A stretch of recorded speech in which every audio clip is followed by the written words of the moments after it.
Mirëmbrëma të dashur miq, mirë se erdhët në Ekopolitik. Biznesi i vogël, opozita dhe shoqëria civile kanë protestuar sërish përpara Bashkisë Tiranës para ditën e sotme kundër rritjes së taksave. Është protesta e dytë brenda pak ditëve, ndërkaq që këshilltarët e djathtë kanë dorëzuar zyrtarisht në Këshillin Bashkiak të Tiranës kërkesën e tyre për të ulur me 30% taksat që kanë hyrë në fuqi në këtë vit.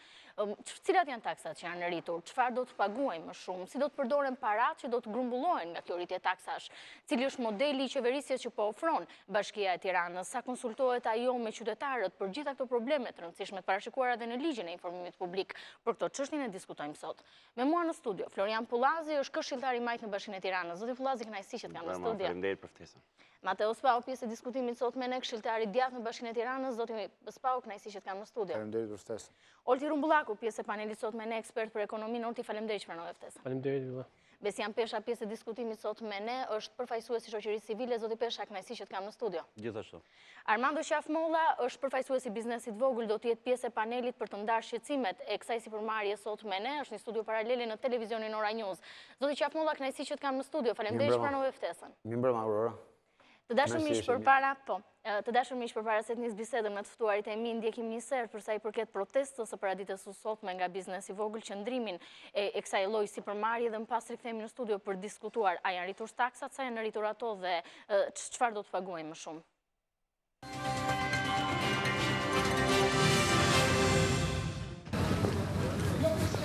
Përfaqësues të biznesit të vogël protestuan për të dytën herë brenda disa ditëve para Bashkisë së Tiranës për të kundërshtuar taksat e reja sipas paketës fiskale.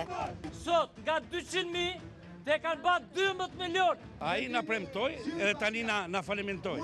Kush është? Kjo është rasti. Falimentojmë, ngelemi pa punë. Më shumë po paguajmë hapësirë publike se sa qira domethënë që kemi. Ne do t'i drejtojmë përsëri gjykatës.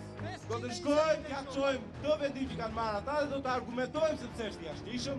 Këshilltarët e djathtë të Bashkisë së Tiranës mbështetën qëndrimin e bizneseve dhe i dorëzuan Këshillit Bashkiak propozimet e tyre për ulje të taksave me 30%.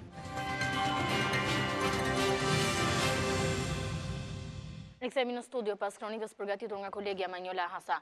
Zoti Pullazi, në fushat elektorale pothuajse nga të gjithë kryetarët aktual të bashkive përfshihet të Tiranës u premtua ulje taksash, ndërkaq që realiteti është ky që kemi. Pse u rritën taksat? Tani pse u rritën taksat? Taksat nuk kanë rritur. Okej.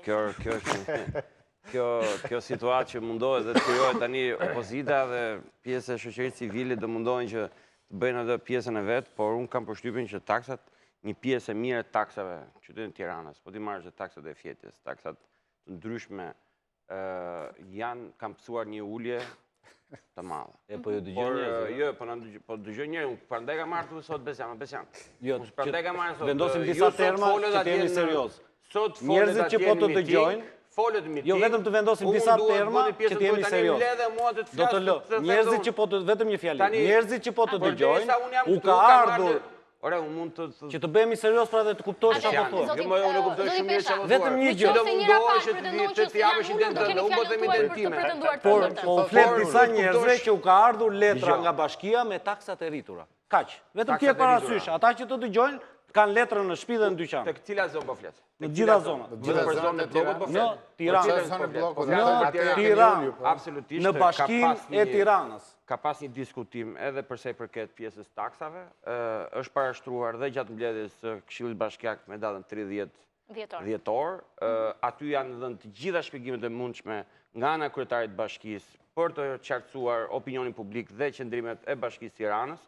Absolutisht është parë dhe është marrë në tërësi, sepse tek e fundit fare kryetari i bashkisë është një përfaqësues politik dhe kjo ka të bëjë me pjesën politike dhe zhvilluese të qytetit Tiranës.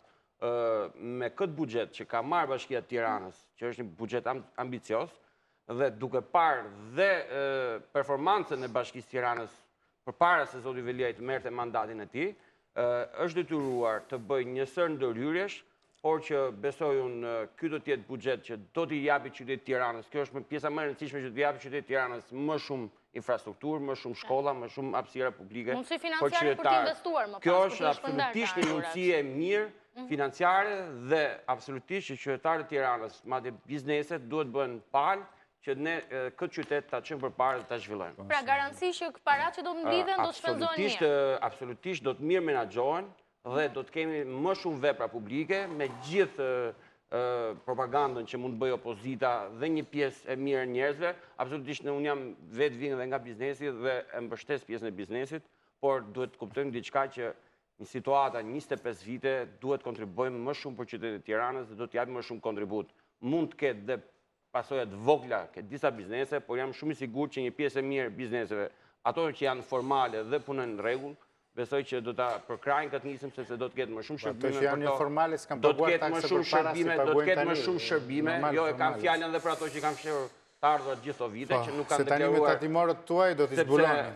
Absolutisht që po, kemi një formalizim të ekonomistë dhe për këtë t'jeni sigurt, por megjithatë, ju jeni opozitë, keni të drejtën tuaj të zotit që të thoni çfarë do lloj opinionit tuaj, keni lirshmërinë tuaj. Zotrin mund t'i drejtohen dhe gjykatës në qoftë se kanë ndonjë. Do i drejtohen, vetëm nga sa por ne këtu jemi për të mbrojtur dhe unë jam pozicionin e këshilltarit të majt dhe do të mbroj absolutisht dhe ato që çka më duket drejt për qytetin e Tiranës, për t'i dhënë Tiranës më shumë infrastrukturë. Po, sigurisht edhe për këtë ju kemi ftuar për të dhënë vizionin tuaj, normal. Zoti Spau. Atëherë, unë kam nevojë për shumë kohë, më vjen keq sepse janë më shumë se 20 taksa dhe tarifat që janë shtuar. Duhet bëjmë dakord në rregull, duhet bëjmë dakord që për të mos ta bërë dhe të mërzitshëm dhe për ta bërë interaktiv, ne do i diskutojmë edhe taksat në vijim, por pas çdo takse do ta diskutojmë. Por rastin konkret, mbetemi në një opinion të përgjithshëm, pasi po të dashëm kohën, atëherë duhet të respektojmë edhe palën tjetër për sa i përket. Pak më parë që nuk janë rritur taksat, janë më shumë se 20 taksa dhe tarifat që janë rritur. Efekti i përgjithshëm, ja do i themi një nga një, efekti i përgjithshëm mbi qytetarët e Tiranës do me thëmë $50 milion taksa shtesë. Qytetarët e Tiranës do paguajnë $50 milion taksa shtesë, buxheti i Bashkisë Tiranës në total ishte rreth $60 milion, do të jetë më shumë se $110 milion të ardhurat të planifikuara. Gjë që do të thotë që nga qytetarët e Tiranës do paguajnë nga xhepat e tyre, nga xhepat e biznesit, nga xhepat e institucioneve private, do të paguajnë $50 milion taksa shtesë. Në që formë? Nga forma më të ndryshme, më shumë se 20 taksa dhe tarifa. Çfarë është e pabesueshme është që në një krizë ekonomike si që jemi ne sot në Shqipëri, në një problematik ku për rreth 3 vite qeveria qendrore ka rritur taksat vit pas viti, këtë vit 2014-2015. Okej, tani vin viti 3. Viti 3. Okej, mos bëjmë Kassandrën deri tani është deklaruar. Viti 3 është Bashkia e Tiranës. Nice, është pushtet vendor, është tjetër gjë. Është tjetër gjë, po është njëta forcë politike. Dakor, pra po ka, me të në pak fjalë çfarë është? Është njëta filozofi, rrit dhe rrit taksat, shpenzo dhe mos jep llogari për çfarë bën, sepse deri tani jo nuk është para gjykim. Është prapa gjykim. Edhe dini pse është prapa gjykim, sepse ju për gjitha projektet që keni ndërmarr në as edhe një rast nuk keni dhënë llogari për to. Qofshin për këto projektet përse përket Yryesë së Tiranës, gjëja për pistën e biçikletave dhe aty keni hequr kanalet dhe me shiun e parë më njëherë bllokohet, qoftë përse përket projektit të parkut, liçenit artificial, qoftë për gjitha elementet e tjera. Dhe ky është gjykim në kohë, nuk është para gjykim. Do flasim dhe për punën e kafshimit të parkut. Pra, në pak fjalë, qytetarët e Tiranës, duke filluar nga biznesi i vogël do jetë hallka më e dëmtuar, presioni fiskal bara mbi biznesin e vogël, do të bjerë rënd. Ne jemi absolutisht kundër kësaj përqasjeje dhe jemi jo vetëm për një mosrritje të taksave, të cilat, për të qenë qartë, në muajin mars, shumica e bizneseve do jetë detyruar të paguajë taksën e rritur. Jemi përkundrazi për një ulje të përgjithshme të taksave dhe tarifave deri në masën 30%. Ku do gjenden parat për të kryer shërbimet për qytetarët, investimet e nevojshme në Tiranë, ose nuk paguajnë? Jo, nuk është nuk paguajnë. Taksa do paguajnë, po do paguajnë në masën e duhur, sepse Bashkia e Tiranës... Ka logjik argumenti që të paguhet më shumë për më shumë investime? Jo. Atëherë, argumenti ka logjik që të paguhet vetëm në rastin se investimet do të jenë transparente. Por nuk ka pse të paguhet më shumë. Kjo absolutisht jo. Një buxhet më i madh kërkon, investime më të mëdha kërkon. Përse duhet kemi një buxhet më të madh kur mundet kemi një shpërdorim më të madh me këtë buxhet? Unë mendoj se privatët kanë shumë më shumë. Po absolutisht po. Ne ende sot ne nuk kemi asnjë lloj të dhënë mbi përdorimin e parave. Pra, ne kemi të dhëna konkrete sot ku kemi vetëm çfarë kërkohet, nuk kemi çfarë shpenzohet, si shpenzohet, në çfarë shpenzohet. Transparente ato. Po çfarë transparente ka? Transparente keni bërë punime me firma të ndryshme ende sot nuk dihet. Shumë mirë në faqet të caktuara dhe të nxjerrësh informacione dur. Qofse ke janë ato tabelat të rrugës edhe mund të shikosh. Për krah çdo projekti ke tabelën me gjithë informacionin përkatës tani. Çfarë keni duhet bërë të bëjmë? punime Duhet të dhe nuk sillim nga dihet informacione në në cilat bashkia firma keni bërë këto punime. Pra mos më thoni shpenzimet mos paraqikojmë dhe transparente. kështu të krijojmë dhe të fuzim një frym sikur në Bashkia e Tiranës është ajo që do të keq përdorojë të gjitha taksat e Normal, do marr 50 milion dollar më Absolutisht shumë, nuk është çfarë e do bëj? vërtetë. Po nuk është e vërtetë. Do t'i shpërdoroj. Unë jam i Sepse ka sigurt dhe për bllokuar këtë po projekte them sot më të që rëndësishme. jam i sigurt që patjetër që këto do të përkthehen më shumë investime dhe investime që do të shërbejnë për qytetin e Tiranës. Tani, nëse ju jeni kundër qytetarët kanë gjitha qytetit mundësitë për të Tiranës mbledhur para që në 2016 ne sot vuajmë për infrastrukturën qytetit Tiranës, kemi 4 vjet. 4 vjet ne kemi në administrimin e atij kryetarit tënd. Jo, absolutisht. Tani, nëse do të vazhdojmë me këtë politikën e vjetër, okej, vazhdojmë. Por 4 vite Tirana ka qenë në regres. Unë kam qenë antar i Këshillit Bashkiak për 4 vite me radhë. Dhe ju e keni bllokuar vendimarrjen siç ishte zgjatimi i bulevardit. Ne kemi siç ishte Unaza e Madhe dhe siç ishin shumë projekte të tjera trajni Tiranës. Madje dhe kemi kush i ka bllokuar? Ore, vetëm precedent në botë besoj unë që Bashkia e Tiranës jo për tani, sallën e Këshillit Bashkiak për 6 vjet. Tani ju pretend Atë çfarë ka ndodhur në kaluar Erion Velia me stafin e tij drejtojnë tani Bashkinë e Tiranës. Mbetemi këtu. Ka një morim njerëzish që na ndjekin, cilët sot janë shumë të shqetësuar sepse u ka ardhur për muajin janar dhe për muajin shkurt një letër nga Drejtoria e Taksave e Bashkisë Tiranës, e cila u thotë që duhet të paguajnë detyrime mujore 10 herë deri 10 herë më të larta se sa i kanë pas paguar më përpara. Dhe ky numër njerëzish sot në Tiranë është llogaritet të jetë rreth 10.000 persona, 10.000 subjekte të cilët janë përballur biznese, të cilët janë përballur ose do përballen sepse ndoshta për arsye teknike letra nuk u ka shkuar ende në shtëpi, do të përballen me një shumë parash, se dua ta thjeshtësoj fare muhabetin që të kuptohet, me një shumë parash 10 herë më të lartë se sa kanë paguar vitin e shkuar, apo 12 vitet e shkuar, apo 16 vitet e shkuar, për në fund të çdo muaji për Bashkinë e Tiranës.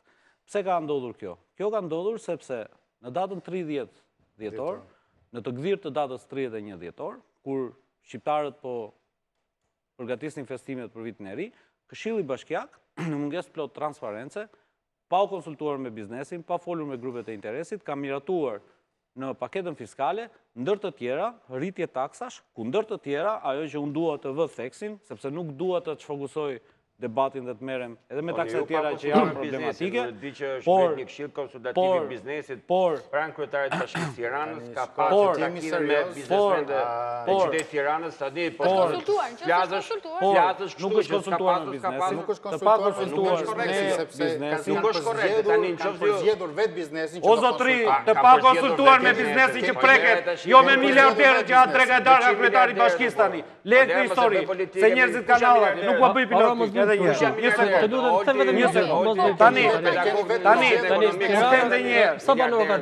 është konsultuar me biznesin dhe vendimarrja është bërë më lër të mbaroj se kisha më lër të mbaroj.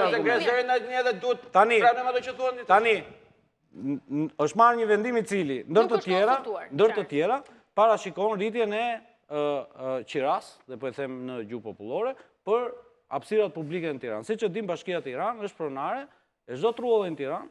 Përveç rastit kur ato janë kur ato janë private, vetëm këtu se dua të fokusohem pak këtu. Kjo rritje ka prekur 10.000 persona, të cilët në qoftë se do të paguajnë, në qoftë se hapësira publike që kemi tonë, të mia, të tua, të ati biznesmenit, po, dhe Bashkia ja ka dhënë me qira, do vimat, e ka tagrin, e ka, tani këta njerë, 10.000 subjekte, në qoftë se paguajnë,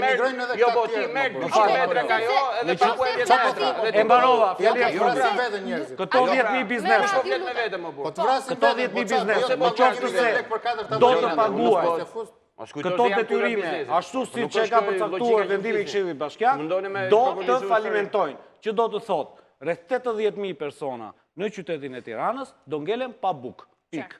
Oltje. Tani, Tirana ka 800.000 banorë, në kushte të barabarta trajtimi për çdo biznes që zë një hapësirë publike në një pallat apo në një lagje, duhet pyetur dhe duhet marrë, nëse do flasim për trajtim barabar, duhet marrë firma e çdo familjari të çdo pallati flas siç ndodh në shtete të tjera, që ai biznes të përdor një hapësirë publike. Ka ndodhur kjo orti pas ju keqen e pjesë e grupit që është diskutuar për paketat. Kështu bëhet në vende të tjera. Kështu bëhet në vende të tjera, është edhe ligji i informimit publik miratuar nga qeveria në nëntor që ty ndër fuqi në janar. Kështu në Shqipëri asnjë biznes nuk do merrte, firmat do të fqinjve që të hapte dhe të merrte gjithë hapësirën publike të lagjes dhe është përdorur, gjithë bizneset kanë përdorur rrugën tjetër, rrugën që unë të paguaj tarifën apo taksën e zonës hapësirës publike, gjithë lagja të ankohet, gjithë lagja, dhe të themi, që letra polici, që letra bashki me vite, 15 vjetë, 20 vjetë, dhe të mos ketë asnjë mundësi, sepse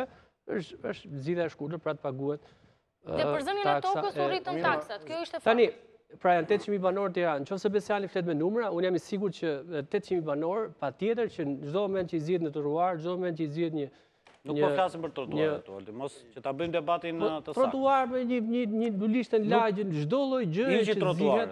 Hiqi trotuaret. Po sepse këtu nuk flasim për trotuaret, kryetari i bashkisë ka nisur aksionin pa dalë, pa bërë ndryshime dhe ka shumë të drejtë dhe e mbështesim, patjetër trotuaret duhet pastrohen.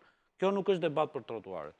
Trotuarët duhet pastrohen, trotuarët i përkasin qytetarët. Flasim për gjithë hapësirat publike që nuk janë trotuare. Mos ta kufizojmë debatin, flasim përgjithësi. Populizëm. Ti po flet me populizëm, tani nuk do të fol populizëm. Heqim trotuarët, pra s'është çështja e trotuarëve. Ora në pallatin tim, unë nuk jam dakord që hapësia që kam, unë kam një hapësirë publike që e kam. Unë nuk jam dakord që ta përdor. Thuaj bashkisë që të janë ndërpresi kontratat dhe mos e japin më zotërisë me qira. Por nuk kam pse të vuajnë. Jo vllaim. Nuk kam pse të nuk jam dakord. Nuk kam pse të vuajnë. Të gjitha bizneset, sepse te lagja jote mund të jetë bërë në të padrejtë, bashkia i ka dhënë dikujt një hapësirë e cila duhet të ishte shfrytzuar ndryshe. Gjithë hapësirat ashtu janë. Tani, pronare tokës është bashkia. Bashkia nëse do që të pastrojë Tiranën, shfare mirë mund të zgjidhë këtyre personave kontratën. E ka në dorë, e ka tagër dhe nuk ka penalitet. Bashkia shkon dhe i thotë, zotëri, nuk ta rinovoj me kontratën, këtë territor unë do ta përdor për qëllime publike. Dhe shkon në rast mbas rasti, lagje më lagje, me një plan më fal ta mbaroj. Rast mbas rasti, ligji e ka, ai e rinovon kontratën dhe e prish kur të doj. Tani, Ulti, po ja pra një sekondë se bini me këmbët tuaja. Nuk e keni hallin aty. Ju nuk e keni hallin që të çlironi hapësirat publike. Sepse po të kishit hallin çlironi hapësirat publike, me plan urbanistik, do shkonit lagje më lagje dhe do i thonit atij zotris, ke bër lokalti, apo ti e përdor për dyqanin këtë, apo ti e përdor për këtë. Po, mua më duhet kjo. Më duhet, shumë e mundur. Është shumë e mundur. Nëse bashkia do, nëse bashkia do, shumë e mundur. Rast pas rasti i thot, ma liro këtë territorin sepse është i bashkisë. Dhe ai s'mund ta mbajë dot me zor. Po s'është bërë 25 vite. Nëse bashkia do kishte qëllim, nëse bashkia do kishte qëllim që të lironte hapësirat publike, zërin për katës të ardhuar në buxhet nuk do i kishte parashikuar me 10 fishim.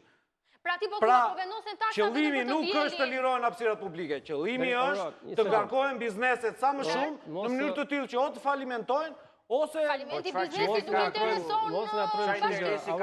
Është pa menduar, është pa menduar. Aurora edhe një herë. Tirana nuk është më aq sa ishte para një viti e ca. Pra, mbas reformës administrative, qyteti është shumë i madh. Ka 3 komuna bashkangjitura, ka dhe komuna tjera të bashkangjitura. Dhe kuptohet e tarifa në këtë flasin, në këtë aspekt, ka 4 nivelet ndryshme. Pra, në lagjen time është 750 lekë, aty ku banoj unë, në Don Bosco. Në lagjet tjera në le të themi të fresku apo. Okej, se do i diskutojmë në vim. Qëllimi nuk është vjelja e të ardhurave, është thjesht mundësia për të investuar më shumë. Thjesht kjo është i taks korrigjuese. Çdo thot korrigjuese. I taks që i prek të dy aspekte. Pra dhe kufizon një zaptim të palimit të hapësirave në gjithë qytetin e Tiranës. Kudo që një le të them biznes ka diçka përpara, nuk mund të bëjë një formë tjetër qoftë edhe duke i marrë as pas rastit të rregullimit. E kupton çfarë ndodh sot? Me një simbolizëm bashkiak edhe me këtë taksë që keni vendosur, jeni duke stimuluar korrupsionin. Nuk paragjikoj vi nga eksperjenca, aty isha. Vi nga përvoja që më thonë 2000 veta sot në shesh. 2000 veta në shesh thonë që kanë filluar, që tani inspektorët bashkiat, që i thonë, shkeni ju se do të regulojmë. Nuk do të deklarojmë 200 metra, po të deklarojmë 50 metra. Në kupton, dhe të fusi ai legët në xhep. Edhe një herë. Ka filluar të ndodhi kjo? Po patjetër mo, dhe kjo është gjë e parë që ndodh. Gjë e parë që ndodh. Në qoftë se bashkia edhe një herë përsëris ka për qëllim të lirojë hapësirat publike, ti shkëpusi me një herë kontratën gjithë atyre personave që do të marrin zonën publike. Moj të shkëpusi kontratën më njerëzve. Po pse të shkëpusi kontratën më Besian tani? Ore, zënjë hapësirë publike sensitive, le ta shkëpusi kontratën. Po një diskutim nuk e di tani. Qoftë se po flet për ato 2000 persona, qoftë se po flet për kupton që ngelen 80.000 veta pa buk më dhe ti më thua mua po bën një diskutim. Ngelen 80.000 veta pa buk më. Tani shkuan 80.000. 80.000 të thash, 80.000 që në fillim 80.000, 10.000 biznese me nga 4 të punësuar, 80.000 veta në total me gjithë familjen. Nuk do të thotë që e bindës me. Jo, po të më dëgjosh. Ke ndonjë analizë saktë? Problemi është serioz. Kjo është analizë saktë. 10.000 biznese, dole një 10.000 tani shkuan në 80.000. 2.000 veta i këshën shesh. 2.000 këshën shesh. Ore shumë mirë, mund t'jenë dhe 10.000 biznese të thash që nga fillim. 80.000 persona të prekur direkt. Sepse në shifra nuk besoj do të vini dakord. 10.000 biznese, 80.000 persona të prekur direkt. 10.000 biznese, 80.000 persona. Janë 3 ndarje. Atëherë se për shifra nuk keni për të rënë dakord, se cili nga këto background tuaj, Olti lutem përfundoje. Tani jemi gjithmonë për herë të parë për mendimin tim, meqense e kam ndjekur disi nga afër, për herë të parë një njësi vendore në Shqipëri ka tentuar të bëjë marrje tërësore të gjithë mundësisë që ka të kapacitetit fiskal, dhe mos harrojmë që njësitë vendore në Shqipëri janë të vetme që e zgjedhin vetë drejtuesin. Pra është autoriteti i cili. Si do thua që e kanë zgjedhur qytetarët e Tiranës, tashmë duhet edhe këshillin, edhe kryetarin patjetër dhe duhet patjetër jo duhet përballen me këtë gjë. Flas që ka autoritetin, patjetër që ka autoritetin që të marrë një vendim që edhe buxheti i Tiranës të mos tjetë më ai buxhet rakitik deri para 2 viteve që miratoi 60 milion dhe nuk mblidheshin as 30 milion. Në 50 milion euro shtesë, atëherë ju lutem ta moderojmë. Në 50 milion euro shtesë që do të garantohet nga paketa fiskale 2016. 50 milion euro shtesë sepse normalisht e para kemi njësi më të mëdha, kemi 3 njësi të thash që kanë dhe zona biznesi që shka sharë tjerë cilë cilë një pjesë edhe taksat veta. Pra, këto do jenë pjesa kryesore që do garantojnë 50 milion. Kemi këto taksat të reja cilat pavarësisht se e ka miratuar parlamenti jep më shumë kapacitet fiskal njësie vendore, jo vetëm Tiranë, po edhe vende tjera për shumë për infrastrukturën e ndërtimit, pra për ndërtimet e reja, dhe kuptohet një bashki e tillë që ka më shumë burime, patjetër që do të ketë edhe më shumë investime, edhe më shumë shërbime. Pra, gjithçka do të kthehet në favor qytetarëve. Kjo është ideja. Dhe kjo po dëshihet në vazhdim patjetër. Pra, nuk është se po zgjedhim rrugën më të lehtë për mbledhur taksa, thjesht duke i rritur dhe të garantuar disa të ardhurat sigurta, po thjesht bëhen për projekte më të mira për shërbime për qytetarët. Tatimet, një bashki ku një njësi vendore apo një qeveri mbledh tatime dhe ka një bazë më të mirë tatimore, pavarësisht se edhe ajo që ishte nuk përdore sa duhej nga Bashkia e Shkuar, patjetër që mund të japë dhe kjo do të sjellë rezultate shumë të shpejta në menaxhimin e qytetit. Rritja e taksave të paktën teorikisht dihet që shoqërohet me rritje të korrupsionit. Zoti Pesha deklaroi që të paktën bizneset po e ndjejnë këtë gjë. Keni ju të dhëna të paktën dhe ju zoti Pullazi, po do bëj lidhjen, por të pyes një herë. Patjetër që do pyes edhe zotrin. Për mua, unë besoj se vetë menaxhimi i taksave vendore në Shqipëri, Bashkinë e Tiranës më parë, gjitha njësitë vendore të tjera ka qenë shumë i dobët. Kur them shumë i dobët, patjetër që mund të ketë pas dhe problem korrupsioni, por ka qenë aktualisht çfarë ndodh, pasi nuk dua të flas për çfarë ka ndodhur, se u votua jemi në javët e para të le të themi të këtij fenomeni me një paketë re dhe nuk ka dimë. Unë do të them këtë që periudhën që zoti Veliaj ose kryetar bashkie, po të marrë një 13 orën e fundit, kemi një rritje të arktimeve të gjithë detyrimeve taksave dhe tarifave. Po mirë, pse po i rrisni? Mbledhni ato që janë. Pra, kjo tregon një performancë më të mirë gjatë këtyre muajve të fundit. Domethënë që administrata pse po i rrisni? Arsyes për të rritur taksat. Pse po i rrisni taksat? Ka performuar më mirë gjatë këtij 3 muajve. Vetëm i gjithë pse po i rrisni taksat. Okej, do doja një lidhje me zotin Qafmolla për të pyetur biznesin se çfarë ndodh me të. Shumë investime sepse Zoti Pullazi, zoti Mateo, zoti Qafmolla, aktualisht sa paguajnë? Ju lutem, të respektojmë edhe të ftuarin tjetër në studio paralele. Sa paguani ju aktualisht? Sa keni paguar më përpara dhe me taksat e reja sa do paguani? Aurora, më përpara unë kam pas paguar 20.250 lek në muaj, dhe tani duhet paguaj 202.500. Të reja. Të reja, gjithmonë të reja. Çfarë biznesi keni ju zoti Qafmolla? Bar kafe. Bar kafe. Keni në çfarë zone dhe keni hapësira publike të zëna me sa tavolina nëse mund të ma shpjegosh? Po, unë kam gati 135 metrë katror dhe kam 25 tavolina. Në hapësirë publike, do me thënë jashtë? Hapësirë publike, po, e palatit. Dohet ndërhyja edhe më përpara, po nuk kisha mundësi. Ti thua e zotris, që tha të merr një leje nga pallati. Unë e di shumë mirë që po të kërkoj firmat e pallatit, do i marr sepse i kam komshin dhe jam sjell shumë mirë me ato. Do i marr firmat e pallatit sepse të gjithë zonën aty.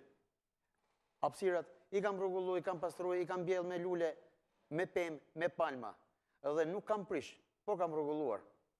Po kam një hapësirë tjetër 80 metra në krah tim që nuk e përdor fare, 85 metra është eksakt. E kam bjell me ligustra, me bar, me palma dhe e mirëmbaj dhe ujis. Harxoj dhe ujin që nuk ja kërkoj kujt. As nuk i du bashkisë mbrapsht për shpenzimet që u kam bërë. Mjaftohën duhet të më lehtë punoj dhe të mbaj familjen. Sa vite keni që keni biznesin, zoti Qafullah? 3 vjet. 3 vjet? Po. Me këtë rritje taksash, është e përballueshme për ju duke pasur parasysh xhiron? Unë në rast se këto taksa do ngelen kështu, unë do shkoj drejt asaj që do mbyll licencën, por për të mbyll licencën duhet të paguaj një borxh për 6 milion që do i kem shtetit nga gjithë këto taksa. Sepse është janar shkurti që duhem paguar, që nuk më ka lëmëruar njëri, dhe nuk e dija që të shkonte 2 milion në muaj, me të vjetra po flas, se po ta dija e kisha mbyllur që në dhjetor, edhe tisha 0-0 me gjithë taksat e shtetit, edhe tisha i rregull me shtetin, siç kam qenë deri tani. Por, duke ardhur janar shkurti, me këto taksa të reja, edhe të mendoj për mbylljen në mars, duhet të shlyesh në fillim borxhin. Dua, unë jam borxh me shtetin, dhe ku do t'i gjej këto lek? Zoti Qafullah, u ngrit shqetësimi që tatimorët e Tiranës kanë filluar, le të themi, pazaret apo korrupsionin me biznesin në bazë të taksave të reja. Teorikisht në ekonomi dihet që taksat më të larta shoqërohen. Më fal se nuk ngjohesh mirë. Atëherë, u ngrit shqetësimi në studio. Më dëgjoni tani? Ju lutem regjia për të rregulluar audion. U ngrit shqetësimi në studio që rritja e taksave ka rritur shanset për korrupsion nga tatimorët e Tiranës. Nga tatimorët apo nga bashkia? Nga bashkia, tatimorët e Tiranës, tatimet e Bashkisë së Tiranës, e vendorëve. Mos më kanë ardhur akoma deri tash. T'jem realist. Nuk keni raste të tilla. Mu për veten flas për lokalin ku jam unë. Sigurisht, për eksperiencën tuaj po pyet. Nuk më ka ardhur njëri që të më thotë që unë thjesht e kam njoftimin, më erdhi para 2 ditësh letra që je debitor për muajin janar 202.500 të reja ose 2.025.000 lekë të reja, debitor për janarin, afati është 28 shkurt e tjera me radhë. Pra, deri në 28 shkurt ju duhet paguani taksat e janarit patjetër. Dhe në fillim të marsit dhe ato të shkurtit. Për to taksa nuk jam lajmëruar dhe kjo është kryesorja dhe plus kësaj është një rritje shumë e madhe, është e papërballueshme. Tha zotnia që do bëjmë investime, do bëjmë këtë, dhe pranaj duhet një buxhet shumë i madh. Po zoti kryeministër Edi Rama, kur ka qenë kryetar bashkie për 12 vjet, ka bërë shumë investime më shumë në Tiranë dhe nuk ka pas rritje taksash. I ka pas biles më tulta dhe i ka rrit nga 100 lekë nga 100 lekë. Se po rriten taksat sipas jush? Po nuk e di. Atë e di kryetari i bashkisë, këshilli bashkiak. Unë nuk e di. Se tash 10 fishin është absurde. Kurse 10%, 20% është normale dhe asnjë nga ne nuk kishte për të ngritur sepse jemi të gjithë për shtet me taksa. Sipas programit kur u bën zgjedhjet elektorale ishte që do ulim taksat. Zoti kryeministër premtoi do ulen taksat dhe programi atje ka për ulje taksash. Erdhi puna, bravo i qoftë, e majti llafen, hoqi 250.000 lekë taksat e biznesit vogël këtë vit, po. Po. Do bëjmë aksion kundër vjedhjes dritave, bravo i qoftë. Kompensohet një farë një ulja taksave që shumë mirë, shumë mirë. Qartë, zoti Qafullah. Por, ama, tashi, Këshilli Bashkiak, se tha zotëria Erion Velia është drejtues politik. Unë nuk merrem me politik.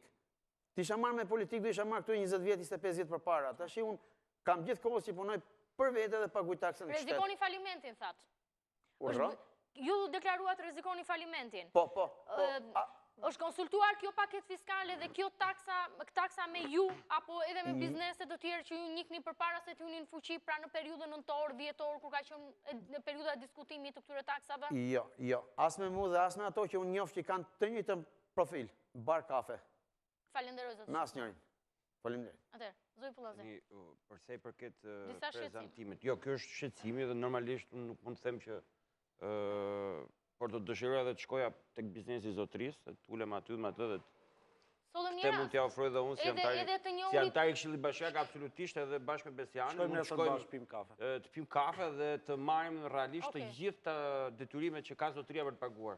Por unë ditë them këtë që përsa i përket të gjithë diskutimeve me pjesën e biznesit, vetë procedura e Këshillit Bashkiak ka një 5 ditore me ndarjen e materialeve që të gjithë mund vetë dhe besoj që nuk ka ngel media. Pra, është konsultuar. Nuk ka ngel media. Media është tjetër gjë. Konsultimi me qytetarët është i përcaktuar në ligj, është tjetër gjë. Tani, unë po të them gjykimin tim, opinionin tim, dhe po të them që koha 5 ditore, tani 5 ditë, unë po të them logjikën dhe ndarjen e materialeve, periudha 5 ditore që mund të jepet informacioni, dhe mediat e kanë dhënë, dhe besoj që është diskutuar. Jam kthyer sot, më fal vetëm ta them. Sepse duhet kalojmë publicitet. Përsa i përket marrjes informacionit nga zyrat e tim taksave, besoj që të gjithë biznesit kanë marrë. Jam kthyer sot deklaratave që kanë bërë gjithë eksponentët politik kur është miratuar buxheti dhe paketa fiskale.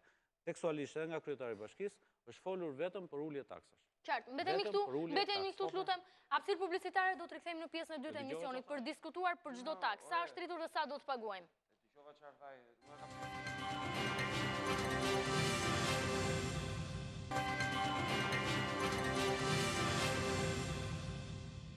Rikthejmë në studio, cilat janë taksat që kanë ndryshuar dhe për çfarë do të paguajmë, me njëherë pas insertit rikthejmë të diskutojmë në debat.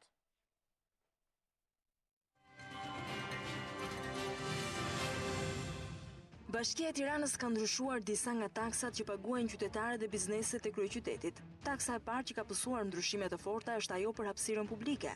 Nga 150 lek për metër katror që ka qenë më përpara, ajo do paguhet tani sipas zonave. Bizneset brenda Unazës dhe ish bloku do të paguajnë 15.000 lek për metër katror. Bizneset jashtë Unazës 750 lek për metër katror. Ato që ndodhen tek ish komunat 400 lek për metër katror dhe për fshatrat 200 lek për metër katror. Bizneset do të paguajnë gjithashtu 25.000 lek në muaj për çdo tavolinë. Për herë të parë vendoset taksa infrastrukturës arsimore që do të paguhet tek fatura e ujit. Ajo do të jetë 18.000 lek në vit për familje dhe 20.000 lek në vit për bizneset e vogla. Ndryshime ka pësuar dhe taksa e tabelave. Për ato nën 2 metër katror taksa është 0, ndërsa mbi 2 metër katror taksa bëhet 45.000 lek në vit. Për tabelat elektronike, niveli shkon 90.000 lek në vit. Ndryshim ka pësuar gjithashtu edhe taksa e hoteleve. Për ato deri në 3 yje do të jetë 140 lek për natë, ndërsa për hotelet me 4 dhe 5 yje taksa është 350 lek për natë.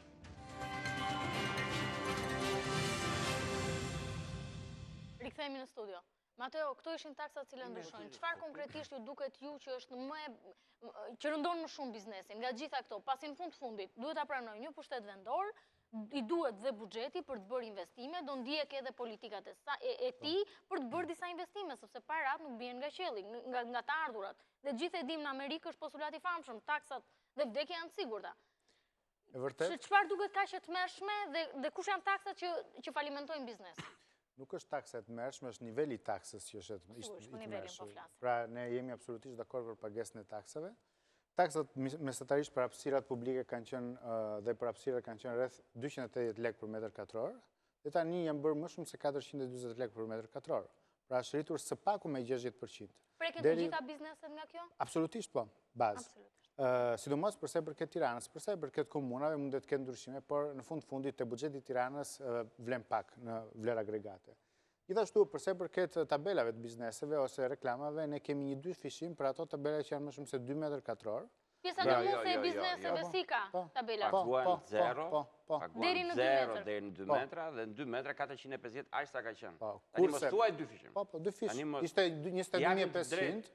Atëre, edhe njerë. Sa ka qënë? 450? Ka qënë, nuk ka qënë 450, ka qënë 200. Pjesa dërmuese, si kanë tabela? Pjesa dërmuese, si kanë tabela? Dhe tani është, për më shumë i kanë.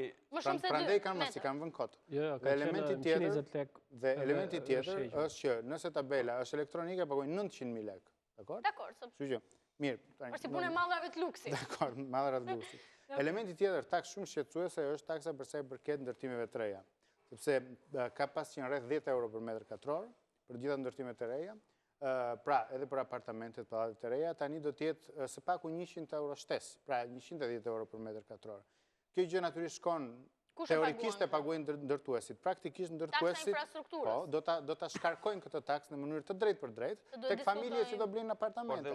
Kjo gjë do të thotë, po, ka mundësi ta mbaroj? Dhe elementi tjetër është që, pra nëse një familje do të blejë një apartament të vogël fare 70 metra katror, duhet pagoj 7.000 euro taksa shtes Bashkisë Tiranës, që është çmenduri. Elementi tjetër, jo, prit se janë shumë taksa tani. Tani, okej, por në mënyrë koncize, në mënyrë që ta bëjmë interaktive. I kanë bërë licencimi karburanteve, më falni, pikave karburanteve, ka qenë 2 milion lekë. Po, parat i merr bashkia.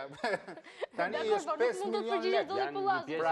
Një tjetër arsye pse çmimi i benzinës në Shqipëri vazhdon të jetë më lart në raport me gjitha vendet e tjera. Pra, janë edhe taksa të tjera indirekte të cilat shkojnë për buxhet të bashkisë edhe pse ka gjë politike qeverisë. Dhe që do paguen nga qytetarët. Dhe bashkia prapë se prapë rrit taksat. Atëherë. Tani,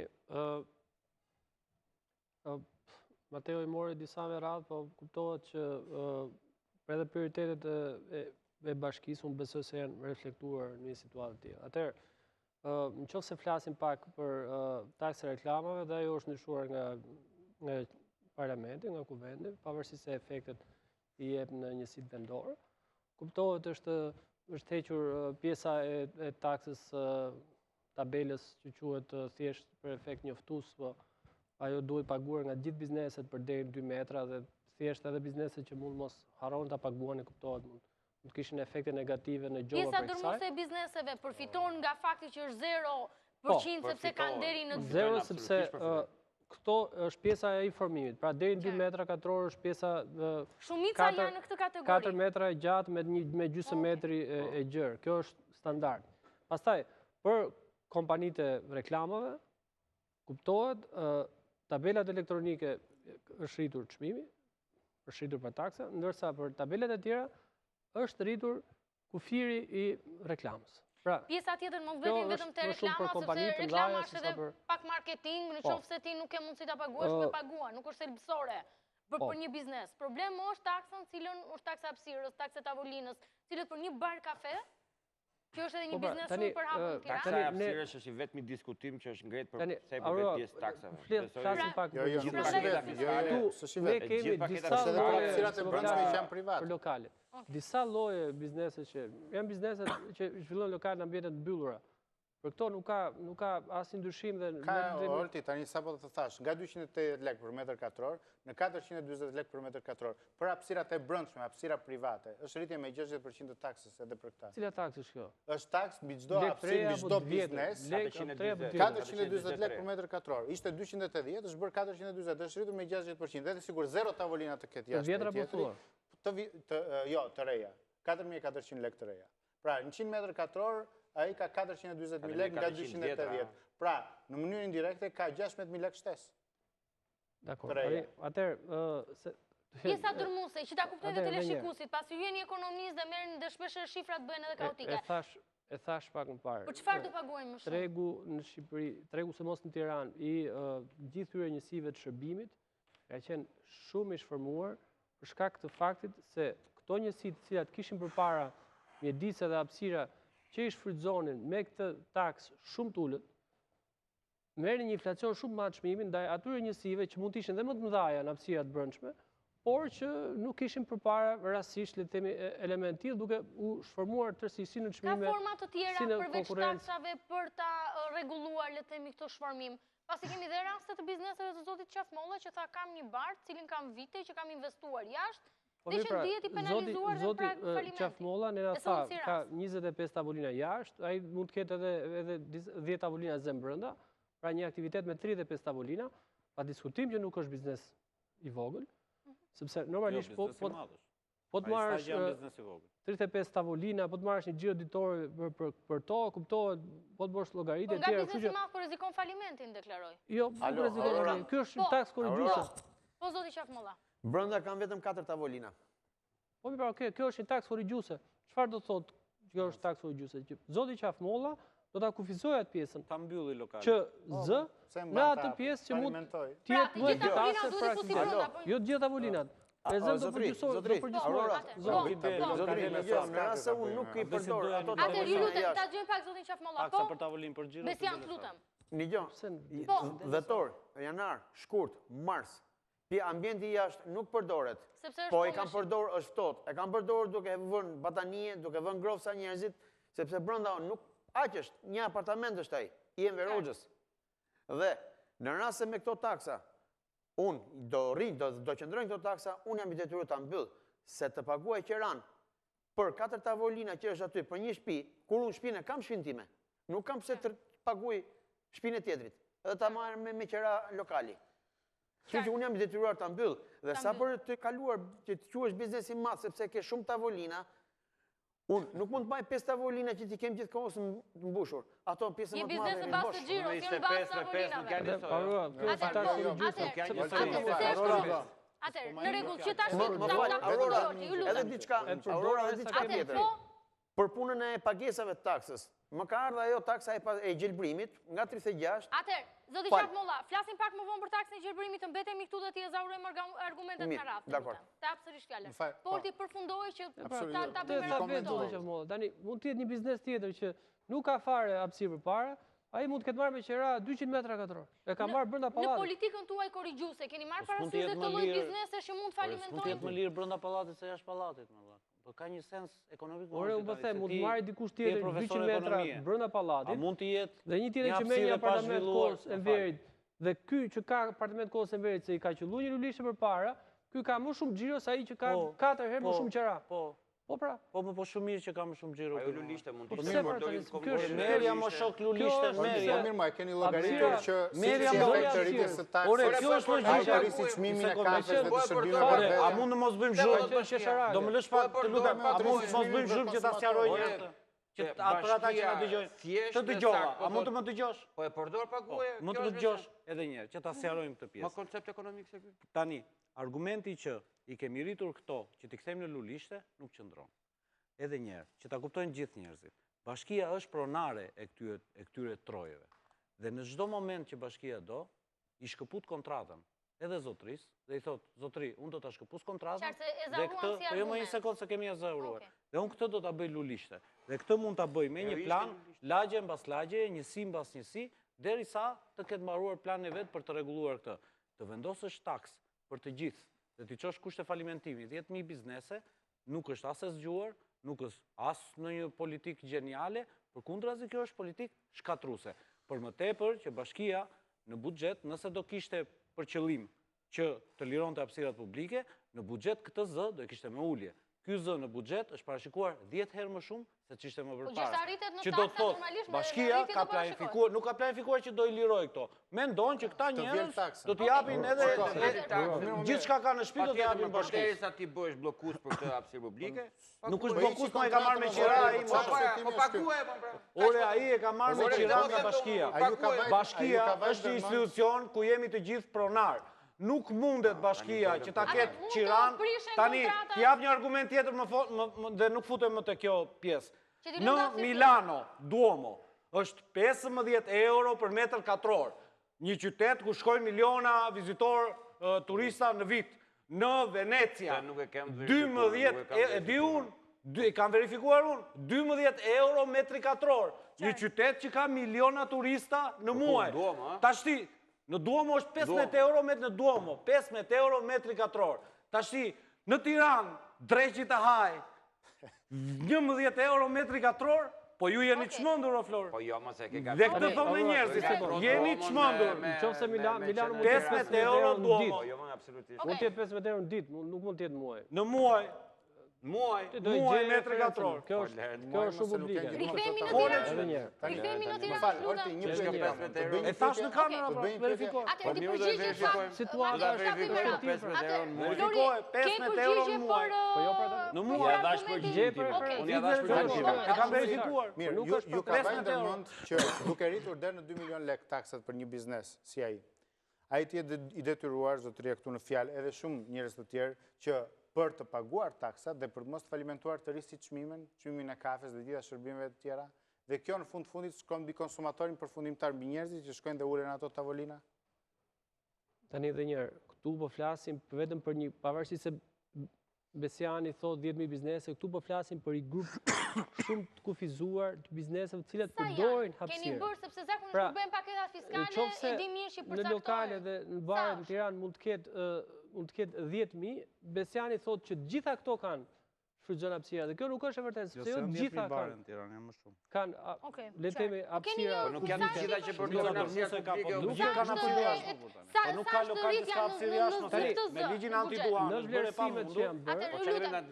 Tani të duanin brenda tani që të mbijetojnë ato. Tani mund të dëgjojmë ju lutem. Është me dashuri mo biznesin, mos e shiko biznesin si armik. Po shikojmë me dashuri biznesin sa i mba buxhet. Për shërbime. Atë lutem të mund të tani bëjmë biseda paralele ndërsa dikush është duke folur. Ta respektojmë njëri tjetrin. Në lidhje me fushatën e informalitetit, informacionet kanë qenë tilla që nga periudha gusht deri në fund të dhjetorit, bizneset vogla në Tiranë janë regjistruar gati 2 fish për shkak të fushatës informalitetit. Kështu që duke pas parasysh të numër të shtuar të bizneseve që nuk janë më informale, kuptohet është edhe shifra aty që është le të themi e shumë fishuar. Sa është rritur zëri? Në sa është parashikuar në rritje? Pasi kur bëhet paketa fiskale, bëhet një parashikim. Është kaq rritja e zërit nga kaq biznese që do paguajnë. Pra, numri bizneseve që janë në numri bizneseve unë nuk kam në 50 milion, do jetë 30%, 10%. Unë nuk kam marrë me nivelimin. Po nuk kemi një shifër të saktë. Por, them ka 2 pjesë ndikojnë. Pra, është numri bizneseve për shkak të informalitetit, është dhe fakti që qyteti zgjerohet duke u zgjeruar në komunat përkatëse dhe këtu ka një shtesë rreth 20% bizneset më shumë për shkak të këtij zgjerimi. Kështu që pse duhet rritje taksave kur kemi shtim të ardhurave nga formalizimi? Sepse thash, kjo është duke qenë taksë korrigjuese, është e vetmja mënyrë nga ana e taksave që mund të ndikojë në atë pjesë që thamë pra që qyteti duhet të ketë më shumë hapësira, që qytetarët të përdorin hapësirat që kanë, pavarësisht se mund t'ia kenë zënë bizneset që janë. Është forma më e mirë edhe në ekonomi, Olti, pasi dihet që në një farë mënyrë tregon paaftësinë apo pamundësinë e bashkisë. Kjo është pamundësinë e bashkisë për të kontrolluar territorin. Ju lutem, duke mbledh para, sepse kemi një administratë cilën e duke furuar një problem, duke kuruar një problem, kuruar një problem shumë madh. Ke një problem që do të jetë ja po të them unë menaxhimi i rrugëve dhe transportit publik për vitin 2015, plani ishte 1.424.000, realizimi është 429 miliona. Je duke aplikuar një taksë në gjithë situatën. Është shumë e ngjashme nuk është paaftësia akcizat e cigareve. Te kjo që formalizon biznesin dhe bie konsumi, po shteti mbledh shumë para. Edhe këto lekë që ke mbledhur, ke parashikuar për të mbledhur 100 lekë, ti mbledh vetëm 40 lekë. Sakt, shumë. Kjo është paaftësia. Ky është problemi i qeverisë shqiptare. Jo, ky është problemi i bashkisë. Që vite kaluar, ky është problemi. Planifikon të ardhurat publike, nuk kap të ardhurat. Në 4 vite në vrit taksat, nuk merr të ardhurat. Dhe ju po kopjoni qeverinë qendrore. Ju rrisni taksat, nuk do arrini të ardhurat, nuk do arrini investime, s'do bëni dot një rrugë kështu me radhë. Do rini aty duke bërë foto të pusetave. Ju do mundojmë të kopjojmë modelin tuaj. Modeli është do ta merrni modelin tonë se është vetëm i suksesshëm. Tirana sot ka më shumë nevojë për infrastrukturë. Nuk do të kishim votuar ne pam 4 vite modelin tuaj. Dhe nuk besoj që do jetë në smart në gjë smart që unë të kopjoj ty. Unë absolutisht nuk mund të kopjoj ty, sepse për 4 vite ti dështove në mbledhjen e takseve, dështove në investime në infrastrukturë, dështove të gjitha aksionet tuaja. Po absolutisht po. Po i ke shifrat, ja ku i ke shifrat.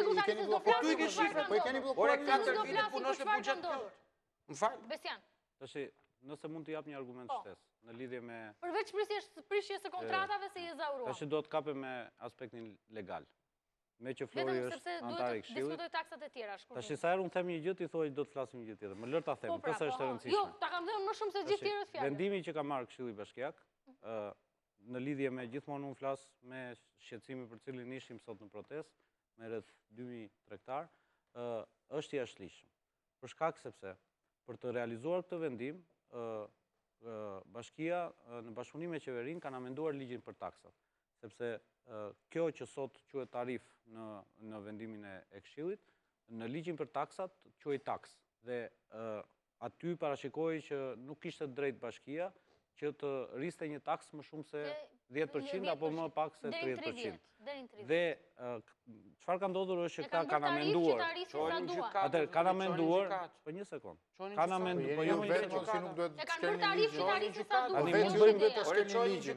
Po flas për ty tani, o Floris, po flas për ty, po flas për ata që kanë dhënë votën. Tashi respektoj. Tani Qa ka ndodhur është që në momentin që është marrë vendimarrja në Këshill, ai ligj nuk është hyrë ende në fuqi. Që do të thotë që referenca që i është bërë nga ana e Këshillit Bashkiak në ligj ka qenë një ligj që nuk ekzistonte, sepse në fuqi ka qenë ligji i vjetër. Për rjedhoj është nul ai vendim. Nga krau tjetër, vendimi, sepse argumenti që na erdhi më pas kur kemi biseduar në një komunikim me përfaqësues të bashkisë, që jo, po ai ka hyrë në fuqi kur e ka ratifikuar prefekti. Kushtetuta e Shqipërisë thotë që në mënyrë taksative, asnjë vendim i cili ka lidhje me taksa dhe ka efekte ekonomike nuk mund të ketë fuqi propavepruese. Që do të thotë që të gjitha letrat që i kanë shkuar biznesit për muajin janar dhe muajin shkurt janë nul. Pra, qytetarët, të gjitha ata që kanë vajt ato letra, nuk duhet i paguajnë sepse vendimi për t'i ekzekutuar ato është i jashtëligjshëm, sepse vendimi nuk është hyrë ende në fuqi. Pra, kemi dy gërçe ligjore, të cilat sigurisht që do i çojmë gjykat, të cilat sigurisht që besoj nesër ose pas nesër, ne do t'i çojmë me shoqatën e biznesit. Ka lecu punën PD. Ska se ne do bëjmë punën tonë. Që në fillim të muajit Ne do bëjmë punën tonë. Dhe sigur që gjykata do t'japi vendim. Pra, këto 2 muaj nuk kam për të paguar. Nga krau tjetër, unë dua edhe një herë, me që Flori është këshilltar atje, ashtu si që kemi bërë thirrje, kemi çuar dhe letër zyrtarisht Florit, ti bëj thirrje si Florit, si kolegëve edhe Mateos, edhe gjithë kolegëve tjerë të tyre që janë në Këshillin Bashkiak, kanë një mundësi për të lehtësuar të gjitha njerëz të cilët sot jetojnë në ankth. Janë gati 10.000 biznese që jetojnë në ankth, sepse u ka ardhur ajo leta e tmeshme, dhe kanë një mundësi ta rimbledhin edhe një herë Këshillin Bashkiak. Leta zhvillojnë një debat konstruktiv aty brenda, leta pezullojnë vendimarrjen dhe ta pezullojnë ekzekutimin e këtij vendimi i cili kërcet dhe i cili çon falimentim shumë biznese në Tiranë, dhe kjo gjë nuk i intereson as bashkisë, sepse kjo do të thotë më pak të ardhura, kjo do të thotë që të mos realizojë dot ato projekte dhe saj ambicioze. Jeni dakord me propozimin e këshilltarëve djathtë që kanë çuar sot për uljen me 30%? Ajo është një çështje tjetër. Jeni dakord apo jo? Do bini dakord? Nuk e kam parë, se më duhet ta shoh që të bie dakord ose jo. Më duhet ta shoh. Po flas për të çështje që dhe po them që i kemi çuar dhe një kërkesë në emër të biznesit Këshillit Bashkiak, Këshilli të mblidhet, të zhvillojë një debat konstruktiv, jo shernaj midis partish, dhe të zgjidhë hallin e këtyre njerëzve. Halli është i madh. Dhe mos e shikoni si një betejë politike, po shikojeni si një betejë e disa shumica njerëzve që ishin atje janë në kushtet e mbijetesës. Po pse do ta shikojmë Dhe këta njerëz ngelen pa bukë, ngelen pa punë. Mos u vini në kushte mbrojtjeje, se nuk po ju sulmon njeri t'ju marri postet i keni se në votuar, shërbejni njerëzve. Nuk keni të drejtë që t'i çoni njerëzit në falimentim. Në një vend që nuk ka rritje ekonomike, në një vend që edhe i stati të thotë që ka rënë konsumi, në një vend që xhirua është në rënje e bizneseve, as që mund ta paramendosh që të rritësh taksa. Në një vend ku qeverisja qendrore vetë shkon dhe ul taksa, qeverisja qendrore heq taksa, nuk mundet qeverisja lokale të rrisit taksa. Qeverisja lokale duhet ndjekë linja e qeverisjes qendrore. Jeni totalisht gabim. Një hapësirë publicitare rikthehemi në pjesën e tretë e emisionit për të folur për taksën e arsimit, por edhe për modelin e qeverisjes së Bashkisë Tiranës në raport me qytetarët e saj, projektet kryesore, cilat pritet të jenë.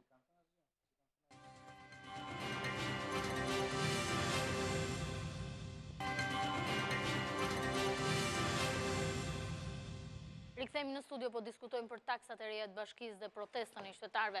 Zoj Pullazi, në reagim të edhe të apelit që bëri zoti Besjem Pesha, por më vinë edhe reagime në Facebook që më thonë nga qytetarë që po na ndjekin, nga kërkimet që kanë bërë në Facebook, më thonë Passaggio Duomo në Milano, 25 euro për metër katror. Passaggio është rruga më shtrenjtë. Kjo do të verifikuar sepse nuk besoj. Unë nuk kam pas kohë ta verifikoj, po them janë të dhëna që po më vinë nga qytetarët. Bota nuk është biznesi si armik më, është si mik.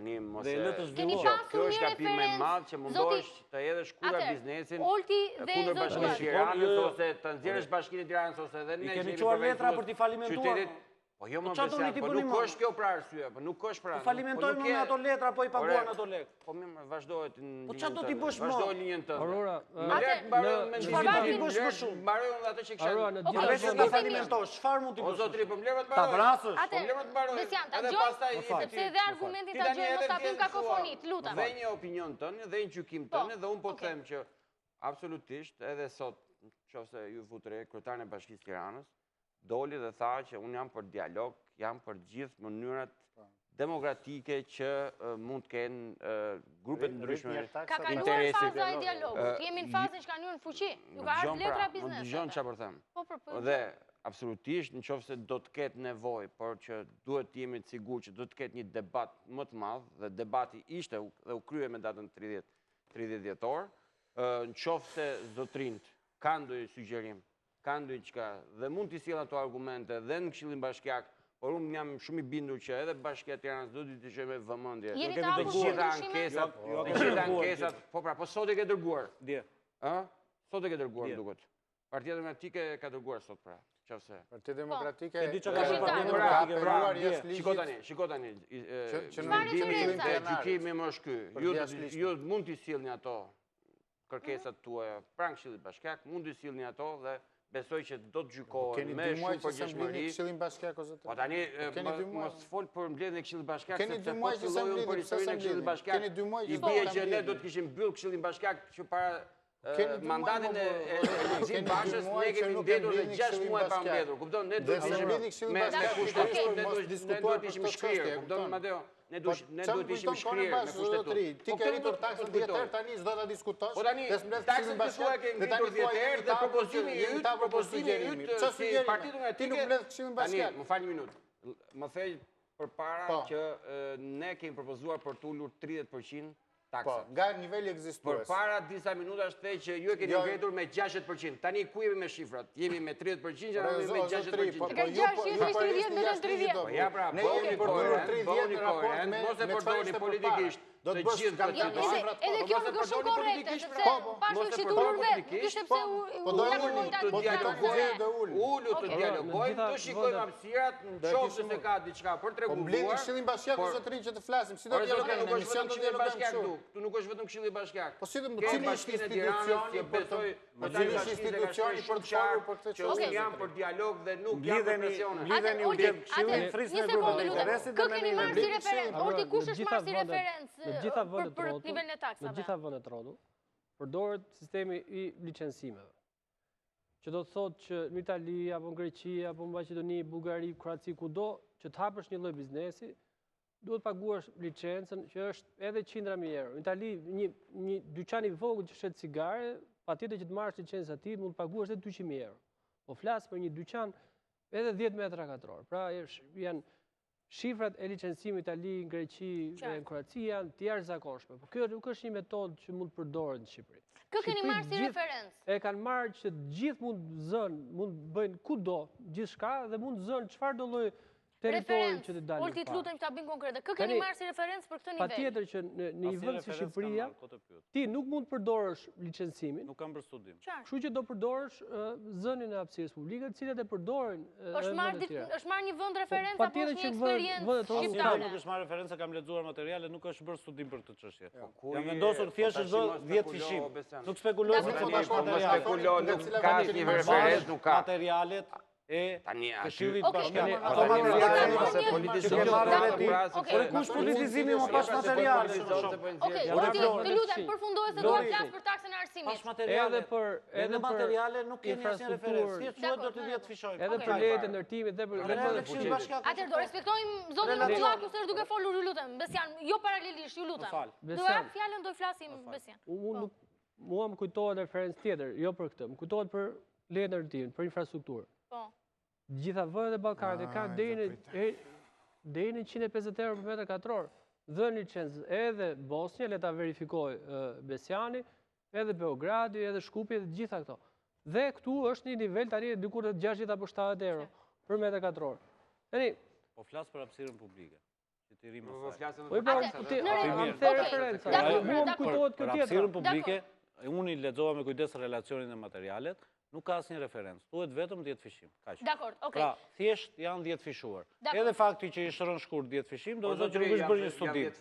Nuk ka një studim nga mbrapa. Aurora. Një gjë, kam me zotrin, me ekonomist, më falë se për emrat nuk jam shumë i... Zoti Olti Rumbullaku. Olti Rumbullaku.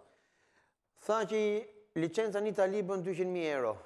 Në Shqipëri nuk ekziston kjo, dakor se nuk i kemi 200.000 euro, por është marrë 15.000 lek metri katror. Përse 15.000 lek metri katror? Jo 25. Po pse o 100.000 lek? Qa themu të një bësi lojë Do me thënë, ajo që është legjitime që të vjen një biznes dhe thotë, pse më është 10 fishuar tarifa? Pse keni zgjaritur këtu në këtë konkluzion? Pse keni zgjetur këtë nivel? Zoti Olti, unë për taksat e tjera, pra ne nisa shparë, po më ndërprej Olta, Aurora, po? Aurora, më falë. Nuk e kam problem, e kam paguar taksën e gjelbrimit. Nga 36 u po 100. Për këto, pavarësisht se po të mbledhësh gjitha bashkë, një qik, nuk janë më pak, janë shumë. Por, këto nuk i kam bërë, kurse kjo tjetër është drejt falimentimit. Ti dhe, hajta disko e vejmë 15.000 lek, po kështu po e vejmë lokalin, atër e t'ikë në shpion. Normale, legjitime si pyetje. Legjitime. Për 10 fishimin. Po si edhe si ekspert, edhe si ekspert, po keni qenë edhe pjesë, dakord, nuk keni marrë vendimi, po keni qenë... Unë thjesht mund ta kem parë sa ditur para, po jo se... Po t'kisha një vend pune, që t'merë një rrok të mirë që t'a qanë në shtëpi, dhe t'mbaj ato 2 fëmijë që kam. Nuk do merresh do t'a kisha lënë lokali që nese, 1 orë më përpara. Se është puna më e vështirë që t'merresh me njerëzit. Sa të mësuar keni ju, zoti? 6 mësuar. Po, faleminderit. Ja do shkojnë në shtëpi. Okej. Sa rrezikojnë të ikin? Atëherë, lutem, se do i diskutojmë dhe këtë pjesë, ti kap me argumentat me radhë. Zoti Rumbullaku, ose dhe zoti Pullazi në qoftë është diskutuar në Këshill Bashkiak apo në qoftë edhe ju keni bërë pyetje administratës dhe keni një përgjigje. Pse nga 1.500 lekë të vjetra për metër katror përcaktohet 15.000 lekë të vjetra? Në lagjen time është 7.500. 7.500. Nga 15.000, 7.500, 4.000, më të madhe të Tiranës është 7.500 lekë, është dhe 4.000 lekë. Që gjithsesi është shumë herë më shumë se 1.500. Dakor, vetëm ta 7.500. Prap nuk baza krahasimit është shumë e madhe. Se është gjendur kjo? Unë jam i sigurt që Aurora 7.500 minus 1.500 6.000 shumë. Unë jam i sigurt që në ato pak hapësira që kanë lagjet e Tiranës, një hapësirë 30 metra katror që është para një pallati, zihet nga i lokal, gjithë banorët po pyeten. Pse arritin këtë, domethënë? Ishte shumë e ulët, 1.500 lekë ishte ulët. Ishte shumë e ulët. Dakor, edhe argumenti që zihet trotuari 10 metra katror dhe paguar 15.000 lekë vjetra. $25 në shtetet ndryshme. 10 metra katror pagoje 15.000 lekë vjetra në muaj, sepse zë 10 metra katror. Ka që ishte shumë ullë tani është normale. Për shembull, dje tani do paguash 75.000 lekë. Dje kam lëvizur edhe për dje kam lëvizur biznes më biznes. Tashi, për shembull, me që ishim te Myslimshyri që është zotëria. Te Myslimshyri brenda pallateve janë dy persona apo 3, nuk jam i sakt, 2 ose 3 që shesin fruta perime. Dhe ata kanë një ambient, të dy ishin njësoj, kishin një ambient për 5 metra katror brenda, sa që e përdorin për magazin, dhe okuponin pjesën jashtë që nuk ishte trotuar, po ishte brenda lagjes, dhe njerëzit aty kishte shumë fluks njerëzit venin blenin. Tashi të dyve u kishte ardhur letra nga bashkia, 500.000 lekë njërit, 450.000 lekë tjetrit në muaj. Dhe të dy ishin me lot në sy, të thoshin që nuk ja dalim dot. Domethënë, në qoftë se është një taks që unë mund t'ja dal, thot ai. E paguaj, në kundër tani. Po unë nuk ja dal dot, nuk i nxjerr kaq lekë, nuk i fitoj kaq para. Taksa e infrastrukturës në arsim, taksa e re do e paguajnë të gjitha familjet, gjitha bizneset, 18.000 lekë vjetra, po flas me vjetra për të kuptuar më mirë edhe pse nuk është shumë televizive, 18.000 lekë vjetra për 18.000 lekë për familjet, 20.000 lekë për bizneset. Zoti Pullazi, pse është vendosur në kushtetut arsimi shfalas? Se duhet paguajnë për shkollat, për arsimin? Për situatën që është Tirana sot, besoj që kjo është për një orë tashmë që ne në Tiranë sot sipas një informacioni kemi 92 shkolla dhe nga këto 92 shkolla 82, 84, 87 për tyre janë bëjnë mësim me 2 turne. Pra, duke qenë një pamundësi që vetë Bashkia e Tiranës të kapi këtë ritëm dhe të kapë ritmin për të ullë dhe për të ndihmu sistemin arsimor të Tiranës, që mos shkojnë më fëmijët tanë ose vëllezërit tanë, mos shkojnë të bëjmë mësim me 2 turne, pra 8 me 4, 8 me 2, 2 me 8 darkës, pra, për t'i ardhë ndihmë Bashkisë Tiranës dhe për pamundësinë financiare që ka Bashkia e Tiranës, absolutisht, këto të ardhurat do të shkojnë direkt investime për shkollat e reja. Kjo do t'i japi mundësi Bashkisë Tiranës, që në qoftë se parashikoj, po të marrë si shembull 2 shkolla në një periudhë 1 vit e gjysmë, Bashkia e Tiranës të ketë mundësi që të ndërtojë sa më shumë shkolla, 4, 5, ose sa mund të jetë mundësia, kapaciteti Pra, kemi dhe një partneritet që ne mund të themi këtyre bizneseve, mund të ofrojmë bizneset ndryshme që ta ndërtojnë këtë shkollë për qytetin e Tiranës dhe pakesat dhe detyrimet të shlyen ndër vite. Pra, kjo është një zgjidhje që kryetari i bashkisë ose Bashkia e Tiranës mendon për të zbutur sa më shumë çështjen e infrastrukturës shkollore në qytetin e Tiranës, që absolutisht bëj llogari nga 87 shkolla qytetin e Tiranës sot kryen me 2 turne. Pra, duhet kuptojmë diçka që janë disa zgjidhje që ndoshta mund pretendohet që po një kafe në ditë nuk besoj që asnjë prind sot në qytetin e Tiranës të mos heqë një kafe në ditë për qytetin e Tiranës dhe për të rinjtë e qytetit e Tiranës. Pra, të politizosh edhe këtë, besoj që është një zgjidhje e zgjuar që do t'japi sa më shumë shpejt efektet e saj. Luis Paul, si keni parë ju? Kafe në ditë për familje, që paguajnë 18.000 lekë të vjetra në vit, në muaj, më falni. Jo, në vit. Përse përket biznesit vogël, ama dhe në Tiranë kam shumë se 26.000 bizneset vogla, pagesa është 20.000 lekë të vjetra. Dhe për gjitha ato biznese që kanë një xhiro mbi 8 milion lekë, pra si që zotëria këtu i pranishëm, duhet pagojë edhe në 370.000 lekë të vjetra. Që nuk është një kafe, është diçka më shumë. Biznesi. O zotriu, tani bizneset të mëdha në Tiranë janë bar kafe, tani këtu është i pranishëm personi dhe shumë personat tjerë. Pra, mjafton që të kesh një xhiro më shumë se 8 milion lekë, edhe që është biznes i madh në Shqipëri. Që është gjithë skandal më vete, por kjo ndoshta për një emision tjetër. Praktikisht, çfarë ndodh që biznesi veç rritjes së taksave të tjera, ka edhe këtë taks shtesë mbi shtëpinë për pagesën e shkollave. Imagjinoni çfarë ndodh tani në një rast. Për një qëllim të mirë? Absolutisht po imagjinoni një gjë. Imagjinoni biznesin VIP. 37.000 lekë për biznesin VIP. Bizneset VIP. Biznesi i madh pra. Biznesi i madh qytetit të Tiranës. Biznesi i madh është po flasim për biznesin VIP, nuk po flasim për bizneset e thjeshta. Prandaj nuk duhet spekulojmë. Biznesi VIP është ai mbi 8 milion lekë. Një taks për 37.000 lekësh ne na shtohet. Po flasim për bizneset, duhet ta cilësojmë. Ta cilësojmë biznesin. Çfarë është biznesi VIP? Varet nga xhiro. Po çfarë varet nga xhiro? Mbi 8 milion lekë është biznes VIP. Po jo pra, jo. Po jo pra. Sepse ke 40.000 lekë, 40.000 lekë treja. Çështja është, imagjinoni pak ju një person që ka një biznes, paguaj 370.000 lekë, plus edhe 18.000 lekë të tjera, se është edhe person, apo jo, është edhe familje. Pra, ose të ketë një biznes të vogël, edhe është edhe familje, e paguan 2 herë taksën për shkollën. Pra, ndë një kohë, kur, sidomos përse përket shkollave, qoftë fillore, qoftë përse përket gjimnazeve, kushtetuta jonë thotë që është në arsim fala, sidomos përse përket ciklit parë.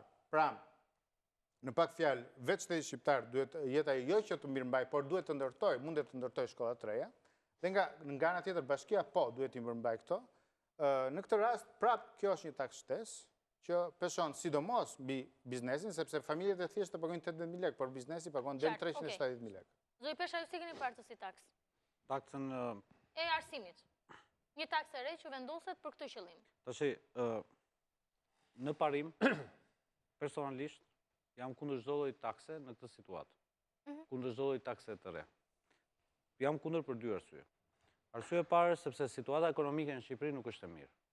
Shqipëria është duke kaluar një periudhë vështirë ekonomike. Shumica e familjeve shqiptare janë të përballur me vështirësi për të mbyllur muajin.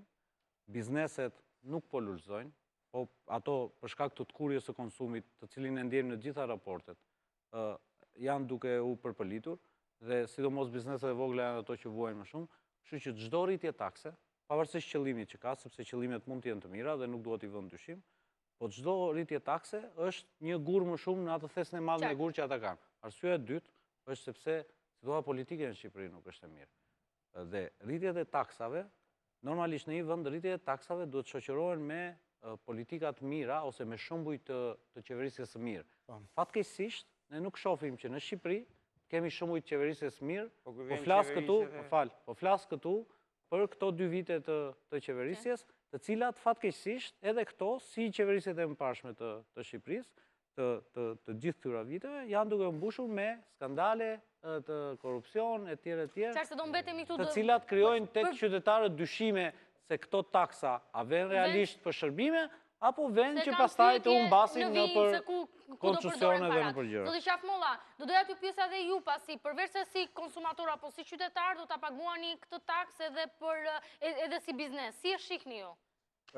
Pak a shumë jam në një mendje me zotin Pashaj, Por, duke qenë se jam baba, kam një djalë në klasë parë, dhe tjetëri që po bëhet gati për shkollë, dhe e di që në klasë të dytë do dali turn të dytë, po të na i veshin vetëm në bizneseve, prap do e kaloshim.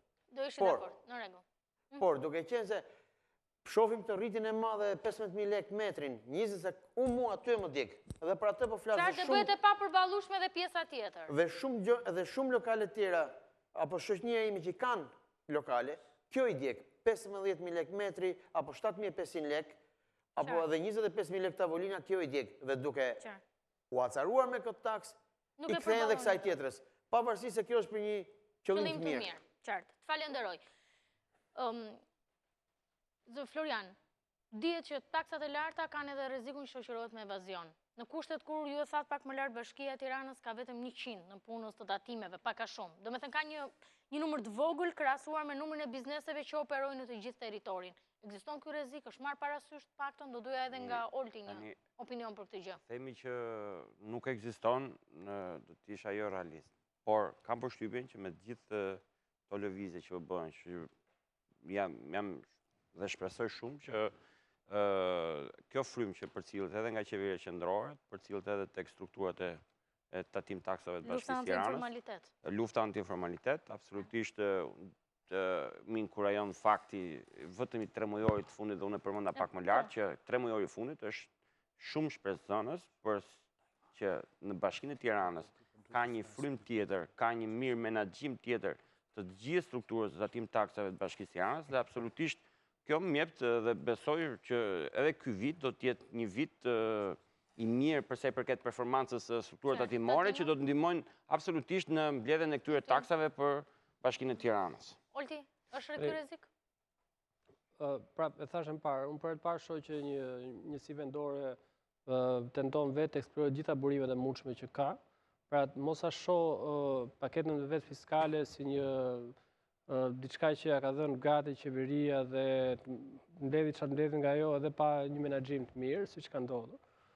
Nuk po flas vetëm për Tiranë, po flasim edhe për qytete të tjera që buxhetet vendore përgjithsisht janë realizohen dobët, kanë të ardhur të ulta, presin gjithçka nga qeveria. Ndryshon çik performanca në 2 vitet e fundit. Madje qeverisja dhe këto fondet që shpërndahen në Shqipëri kanë një problematikë tillë se duke pas parasysh senset e barazitizmit, deri diku japin më shumë fonda atyre bashkive që performojnë më keq për shkak se nuk mbledhin ato para që duhet mbledh. Po ndryshon tani me vendarjen e re territoriale. Duke pas parasysh edhe guximi për të kërkuar tek qytetarët një taks për infrastrukturën arsimore. Unë shoh guxim sepse normalisht ka qenë më parë një taks për gjelbërimin, e cila ishte e përkohshme. Kjo taks dha rezultate veta, u përdor në Tiranë. Tirana për të paktën për pjesën e gjelbërimit, pjesën e pemëve në rrugë, anash rrugëve është paktën tani pas shumë vitesh mund të themi që është një situatë mirë. Në këtë model jetë pozitive dhe ndikimi i saj. Vetëm 6 muaj kemi 6.000 pemë të mbjellën. Është një taks e dedikuar. Po jo normalisht. Po këto janë pra. Këto lekë nuk po shkojnë.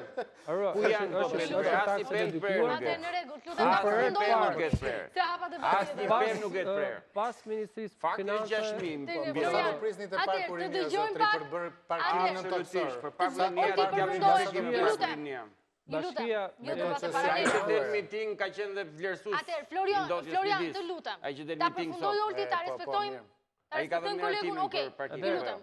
Regjia. Tu ne shohim që gjithë debati kryesor është tek një taks që ka të dyja synimet. Pra taksën korrigjuese, pra edhe për të ulur. Okej, se diskutuam mos i rikthehemi për pjesën e arsimit, pak më qenë se është pjesë e re. Unë besoj se tregon përgjegjësimë. Sepse në momentin e parë, pas 2 vjetësh apo pas 3 vjetësh, njerëzit do kërkojnë rezultate. Dhe rezultatet do jenë shkolla.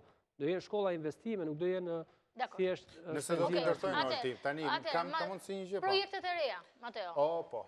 Koncesioni Parku të Rinia. Projekti i ri, por nuk bëhet me taksa e qytetarëve, bëhet nga privati, apo jo? E di sa do investojnë 19.4 milion dollar. Do hapet të gjitha, do investohet aty. 35 vjetë koncesioni. 30. E keni ullë tani? 30 pra? 35 vjetë. 30. Mirë, dakord. Po ikët në mbledhe këshillit bashkiak, po t'ishet mbledhe... Jo, po se kam dokumentin, po jetë të sjellë, do t'a qoj. Mirë. 30, ishte 35, po t'a bëj 25, në regull? Po. Tani, çështja është kjo. E dini sa makina janë? 1359 automjete. nga e cila mesatarisht 12.000 lekë të reja në muaj do tjetë taksa për çdo automjet. Tarifa e parkimit. Pra, 120.000 lekë. Po se ashtu e keni bërë ju, zotri, pra ndaj është me të fut kjo punë.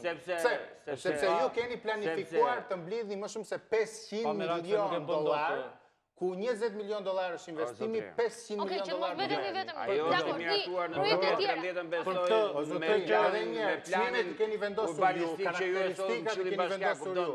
Ai parkimi nuk është se s'duhet, zotri, duhet. Por problemi jo, llogaritë kërkoj juve se ju i keni vendosur çmimet. Sepse ju i thoni qytetarëve të Tiranës, pagoni 4.000 lekë në ditë, 120.000 në muaj për të vendosur makinë. Mos e kërko këtu. Sa i përket një batut për këtë që tha Mateo, mos u shqetëso për parkimin, sepse do ketë pamundur ta zotria që ka fituar koncesionin që ta bëj, sepse do falimentoj me taksat e hapësirës publike. Se ka të pamundur Tajvanit paguaj taksat. Për projektet, jo, ishte batuta. Jo, atër pyetjen e kam, se nuk duhet të flasë shumë vetëm për koncesionin shumë dhe parkimit. Ajo që më intereson është 50 milion euro shtesë që do mblidhen nga taksa që do paguajnë qytetarët dhe bizneset gjatë 2016. Pa dyshim këto para do shkojnë për investime. Zoti Pullazi dhe për projekte cilat janë... Nuk për shqetë çmimi biletës, më fale, se është tjetër, po, në rregull, po. Lësht ta përfundoj? Të cilat do të shkojnë në të mirë të qytetarëve dhe rrjedhimisht dhe subjekteve private bizneseve. A ka shoqëria civile, apo a ka dhe opozita një listë të projekteve kryesore ku pritet që të kanalizohen këto para dhe që çdo qytetar ta di se për çfarë po paguan? Unë nuk e di çka ka opozita, po di të them që ka Bashkia e Tiranës sot ka një problem me transparencën e projekteve. Sepse ky problem vjen si rrjedhoje stafit të ri, i cili ende nuk e ka marrë dorën. Apo është i qëllimshëm, unë këtë nuk di ta them, por që unë disa herë kam bërë thirrje që duhet ta korrigjoj këtë problem. Problemi i transparencës prodhoi dhe unë e kam thënë këtë publikisht, gjithë debati që po bëhet sot për këndin e lojrave është një debat i cili u prodhua nga mungesa e debatit. Sepse nëse do të ishin bërë paraprakisht, do ishte shpallur moketi, do ishte bërë transparenca, do ishin ftuar qytetarët, do ishin dëgjuar qytetarët. Mo lej këto tash më për ta me këto po. Ama tani se ju po lej këto tani merr kova e hidhi asy tani. Bët 24 dëgjesa me militantët e partisë juaj dhe bët dëgjesa. As një dëgjes keni bërë. Mo lej këto tani po tani. Zotri Vishin është i pranishëm, madje më duket zoti Olli ishte i pranishëm, mbajnë foto një kisha lart, më kujton. Po lejni më këto tani që Po nuk e kishin mendjet për dëgjuar për projektin, e kishin mendje për bërë nuk ka politik. Ta vazhdoj, mbaroj zhurma. Nuk e kishin mendje për dëgjuar. Ta vazhdoj. Apo ku përveçohet nuk e kishin mendje për dëgjuar. Ju e kishin mendje që të bënin një betejë politike. Debatet që lindi në Tiranë, si debati që lindi për parkun, si debati për parkimin, si debati i tanishëm, që u erdhi rufe biznesën, nuk dini gjë fare, se për shembull po ta dinte ai që ishte rritur hapësira, ishte rritur taksa e hapësirës, nga 10 tavolina u mande 3.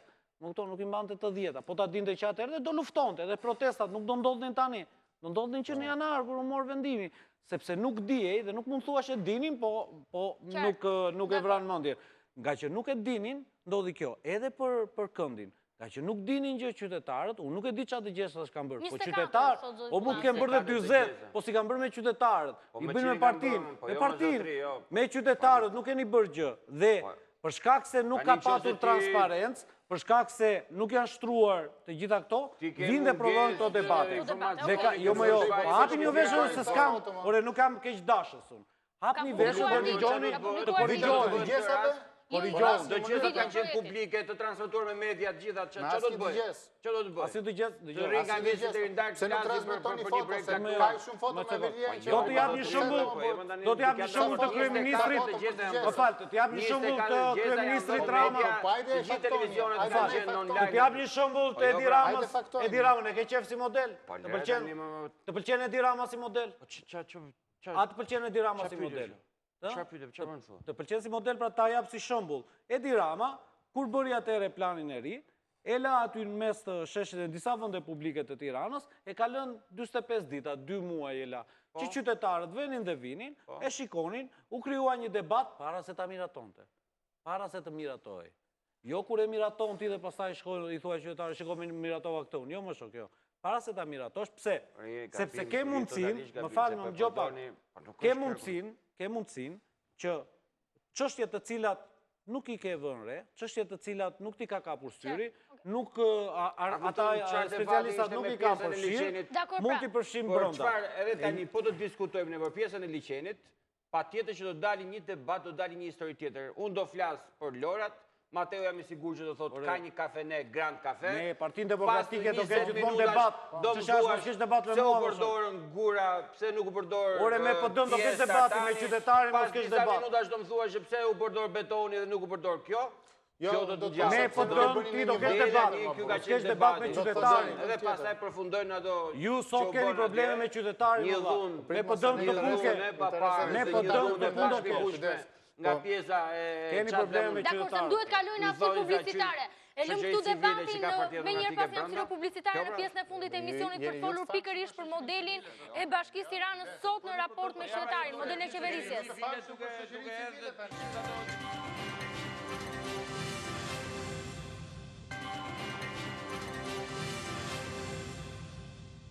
Rikthehemi në studio në këtë pjesë të fundit e emisionit Ekopolitik për diskutuar mbi modelin e qeverisjes Bashkisë Tiranës raport me qytetarët, projektet kryesore, çfarë pritet që të ndodhë gjatë këtij viti dhe ku të përdoren 50 milion dollar shtesë që do të vinë nga rritja e taksave.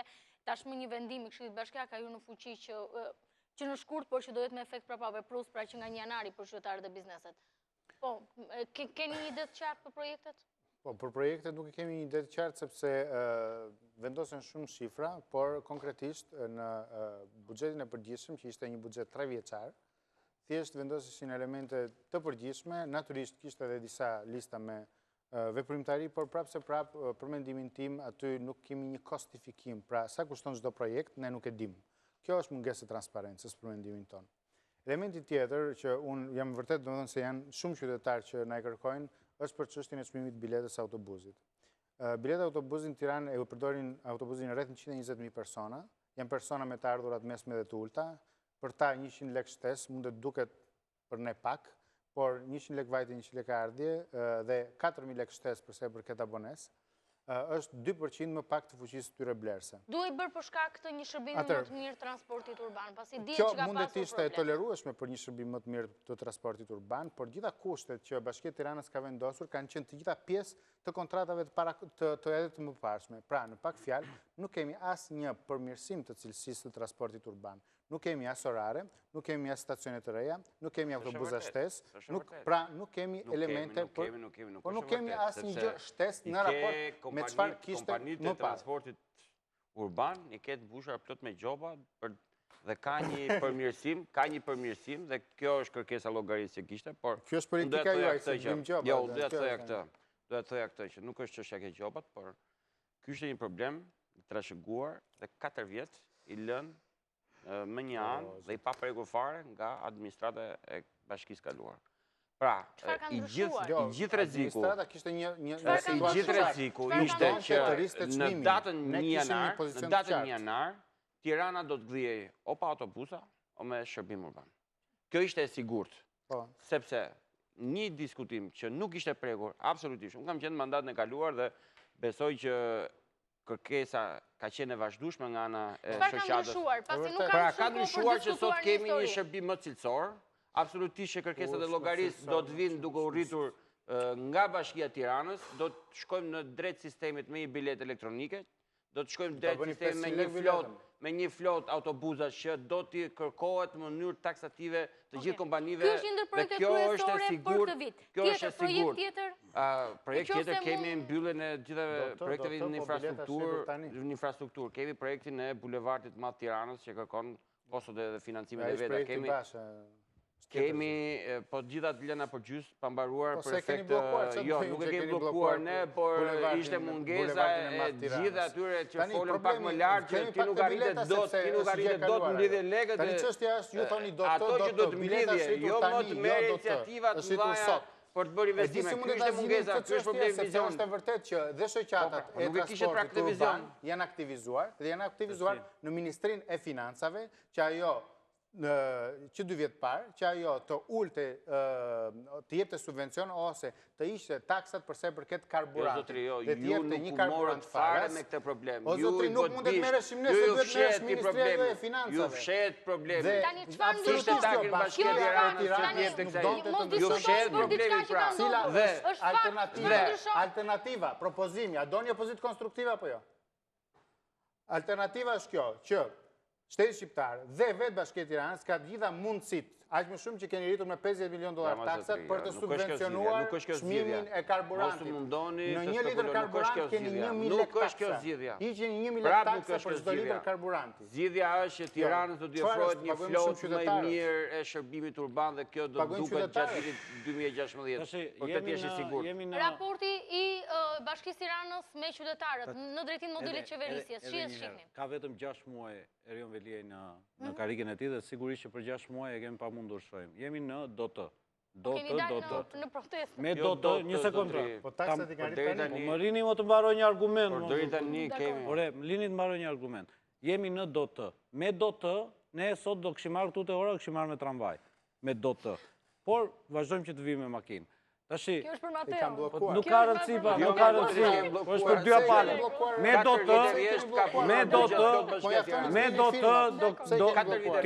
Tirana do ishte tjetër qytet. Tashi, ajo që kemi fakt sot, është ajo letra që 10.000 biznese sot e mbajnë aty të tavolinë e Bukës, se në vend të Bukës kanë atë, ku duhet që në fund të muajit t'i paguajnë 2 muaj 10 herë më shumë taksa se që paguani një vit më përpara. Këtë kemi fakt sot nga Bashkia e Tiranës. Pra fakti është një rëmujë e madhe dhe i zhurmë e madhe për një projekt e parku dhe kjo taksa. Tashi, unë besoj që gjesti më i mirë që mund të bëj për të treguar Erion Veliaj që është ndryshe nga ata të mëparshmit, është që këta qytetarë që sot ishin 2.000, po ditën e shtunë në orën 10, kanë për të qenë shumë më shumë, sepse problemi është shumë i madh dhe nuk janë sensibilizuar të gjithë, po fali dhe jush edhe media dhe protestës sot me do sensibilizohen dhe do vinë dhe do flënë aty.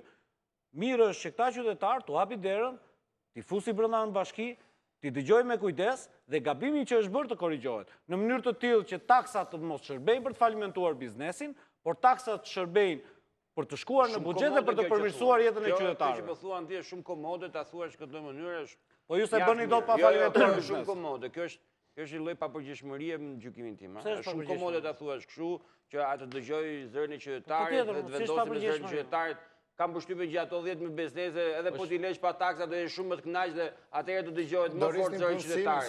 Por Tirana ka nevojë të falimentosh bizneset të florë çfarë thua? Tirana ka nevojë për infrastrukturë. Ore po i falimentoni.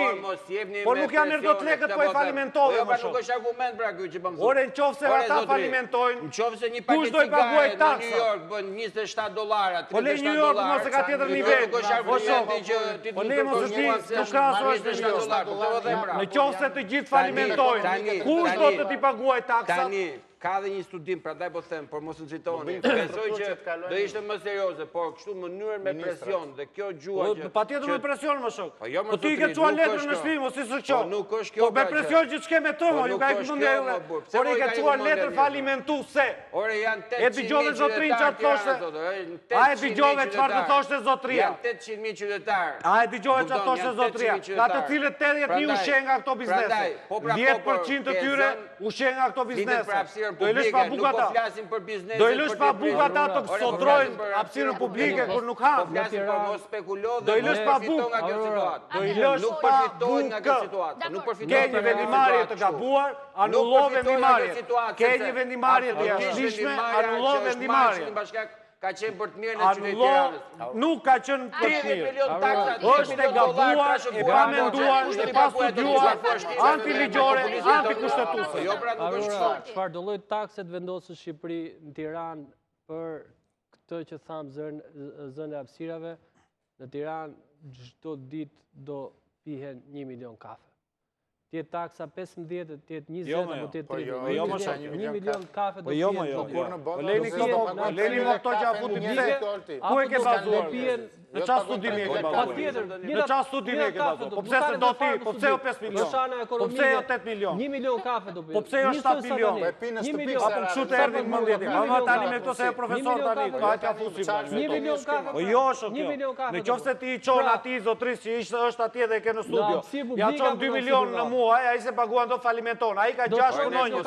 Matematike thjesht. 7 veta. Me nga 5, 35, pa buk. Do qojë më burë se a fusikon. Do jetë në lokal, jashtë do jetë në lokal. 7 veta, me nga 5 të familje, 35 pa buk. Kështu është? Ta ta e më do të ambyllë. Do të ambyllë, do apet i tjetë. Po flasë më populizmu, do gele pa buk. Ku do punoj e? Ku do punoj e? Ore, ku do punoj e? Ku do punoj e? Të flasë në zotin qafë molla. Atër, Florian, ju lutem. Besian, ju lutem. Të gjëmë edhe pjesën tjetër të panelit pasi argumentat u e zauruar. Paktën kjo argument u e zauruar. Të gjëmë po zotin qafë. Se për mënyrën e qeverisës, unë nuk merë me politikë. Unë ditë bëj kafen e mirë. E ndjenë si biznes.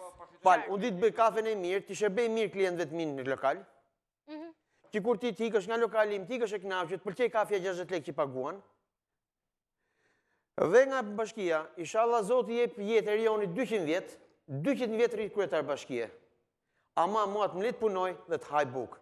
Dhe sa për Zotin Olti që thot bëhe 15, 20, unë nuk jam ekonomist, unë jam teknik i presave, i specializuar në Angli, kam punur 8 vjetë, kam nivelin e 5, dhe për pak do merje do dile inxhinier prodhimi, jam këthy këtu në Shqipëri, dhe të dalë të shi pa punë, sepse punë nuk ka.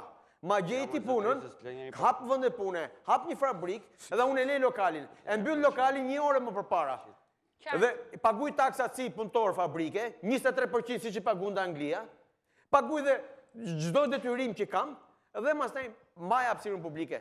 Kurse po të mlesht haj, më jep një taks normale, një taks të arsyeshme, dhe thash, nuk merem me politikë, se nuk duat merem 200 vjetë jetë këtë rionit, 200 vjetë bashkëkryetar bashkije e 3.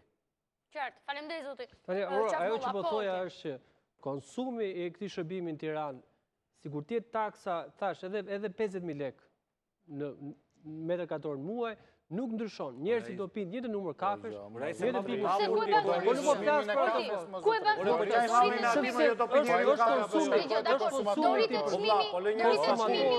konsumatori nuk shkojnë dhe shkojnë kafe tjetër. Po lë njërës pa punë më shumë, po kjo që ngele pa punë. Do hapi një lokal tjetër. Ore këti doja, qajmë halin. Po do hapi një lokal tjetër. Se hap do tjetër. Dersa e mbyll ky se hap do tjetër. Do hap lokal pa hapësirë. Po që çmimi për nuk hapet do. Kam 6 milion. Kam 6 milion lekë për paguar. Ja 1 milion kafe që do shitën. 1 milion kafe do shitën. Njerëzit i lë pa punë. Në qoftë se tani ti shet. Ore jeni duke erdhur njerëzit në rrugë. A i ku do ishe si fruta perime? Ku do ishe si fruta perime? 1 milion kafe. Ku do e reklamoj malin a i tjetër? Kur flasim paralelisht të katërt nuk gjot asnjëri. Aurora, më them, në qoftë se në Tiranë paguhet 1 milion kafe, sot 1 milion kafe do paguhet edhe me 500.000 lekë. Nuk ka pse, ajo është një rishpëndarje. Këtu do korrigjohet. Këtu do ulen hapësirat publike që do përdoren. Dhe kuptohet që mund të ketë një rritje të lehtë për ato që do përdoren hapësira publike, por ka tjerë që nuk përdoren hapësira publike. Ka tjerë që kanë oborre. Ka tjerë që kanë oborre të veta private. Që këtu po spekulohet, po spekulohet pastra, po spekulohet shumë pastra. Donbasi i vetë. Ka biznese, kjo është gjykimin tim. Ka biznese që këtu po spekulohet dhe tani po bëni presion që t'hiqen të gjitha. Atëherë, duhet t'hiqen të gjitha taksat. Jo, më jo, t'hiqen të taksat, më jo. Komunikoj vetëm me zotin Rumbullaku. Besian, të lutem. Atëherë, nuk dëgjojnë asnjëri në momentin që flisnin gjithë paralel. Regjia, mikrofonat lutem. Polti. Tilla që janë në pronat e tyre private. Janë pronat private dhe nuk preken. Ka lokale që janë brenda dhe nuk preken, sepse janë katë e parë nuk kanë hapësirë. Ka lokale në katë dytë që prapë nuk preken. Pra, janë 1 milion kafe në Shqipëri, në Tiranë që paguën çdo ditë, dhe patjetër 1 milion deri në ndarje. Ne nuk mund të themi që gjithë këto do mbyllen. Do ketë rritje absolutisht të çmimeve, jo vetëm për ato biznese që kanë zënë hapësira publike dhe ku paguajnë 250.000 lekë për tavolinë, do ketë rritje të çmimeve edhe për gjithë ato bizneset e tjera, sepse edhe bizneset e tjera kanë një rritje të taksës, mbi hapësirën e tyre private, nga 280 lekë në 4.400 lekë. Po zotëri, po lërë tani do të flasë policia s'ka analizime se ju ka çuar tarifat në mënyrë abuzive. Se ju ka çuar tarifat? Po çfarë tarifash më? Në mënyrë abuzive, komplet abuzive. Është ajo abuzive se vetë detyruar të ishin drejtori. Tani, unë ai ishte përgjithësia e këtij kryetar bashkie. Po pse? Është vjedhja e tij. Po pse më kote ka hequr? Se ka tentuar të vjetë me miliona dollar. Ishte shumë e vogël ndërhyrja. Po, shumë e vogël. Ishte shumë e vogël. Ishte aq e vogël sa bllokuante ministrin për mes rrugës njerëzit. Po tani puna është kjo.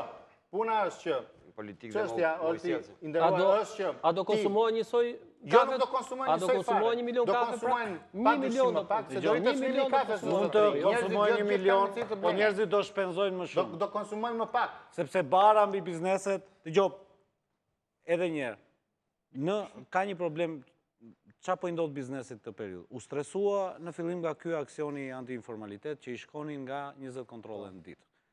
Dhe e kapi një valë stresi. Dhe kjo valë stresi edhe u reflektua në rënien e investim. Po më lërë të mbaroj, o burtaj, se s'po të ndërryjë, më lërë të mbaroj. Lutem, më lërë të mbaroj. Pati një valë, të aksionit anti-informalitet. Abuzon gjithit me fjallet dhe bje tavolinës. E cila stresoj biznesin, tashti, sa po u tërhoq qeveria nga i aksion, sepse e kuptoj që aksioni nuk ishte gjë dur, stresimi biznes nuk ishte gjë dur, nuk pruri të ardhura. Sepse pam se si tatimet, doganat, nuk performuan mirë. Për shkak se biznesi u stresua. Dhe u hoqi, vendosi qeveria që t'u heqi një taks. Pra sa po filloj të qetësohet biznesi, merë goditje nga taksa dhe bashkisë. Dhe qa ndodh? Duke e stresuar biznesin, juve nuk e realizoni do të qëllimin që keni që të rrisni të ardhurat në mënyrë të tillë që të performoni më mirë, që të investoni më mirë. Qëllimi është fisnik që ju të investoni më mirë edhe të përmirësoni infrastrukturën në Tiranë, por duke stresuar biznesin nuk do arrini dot. Leni biznesin të punoj, leni biznesin të lulëzoj, sepse duke lulëzuar biznesi dhe duke punuar biznesi, edhe shancet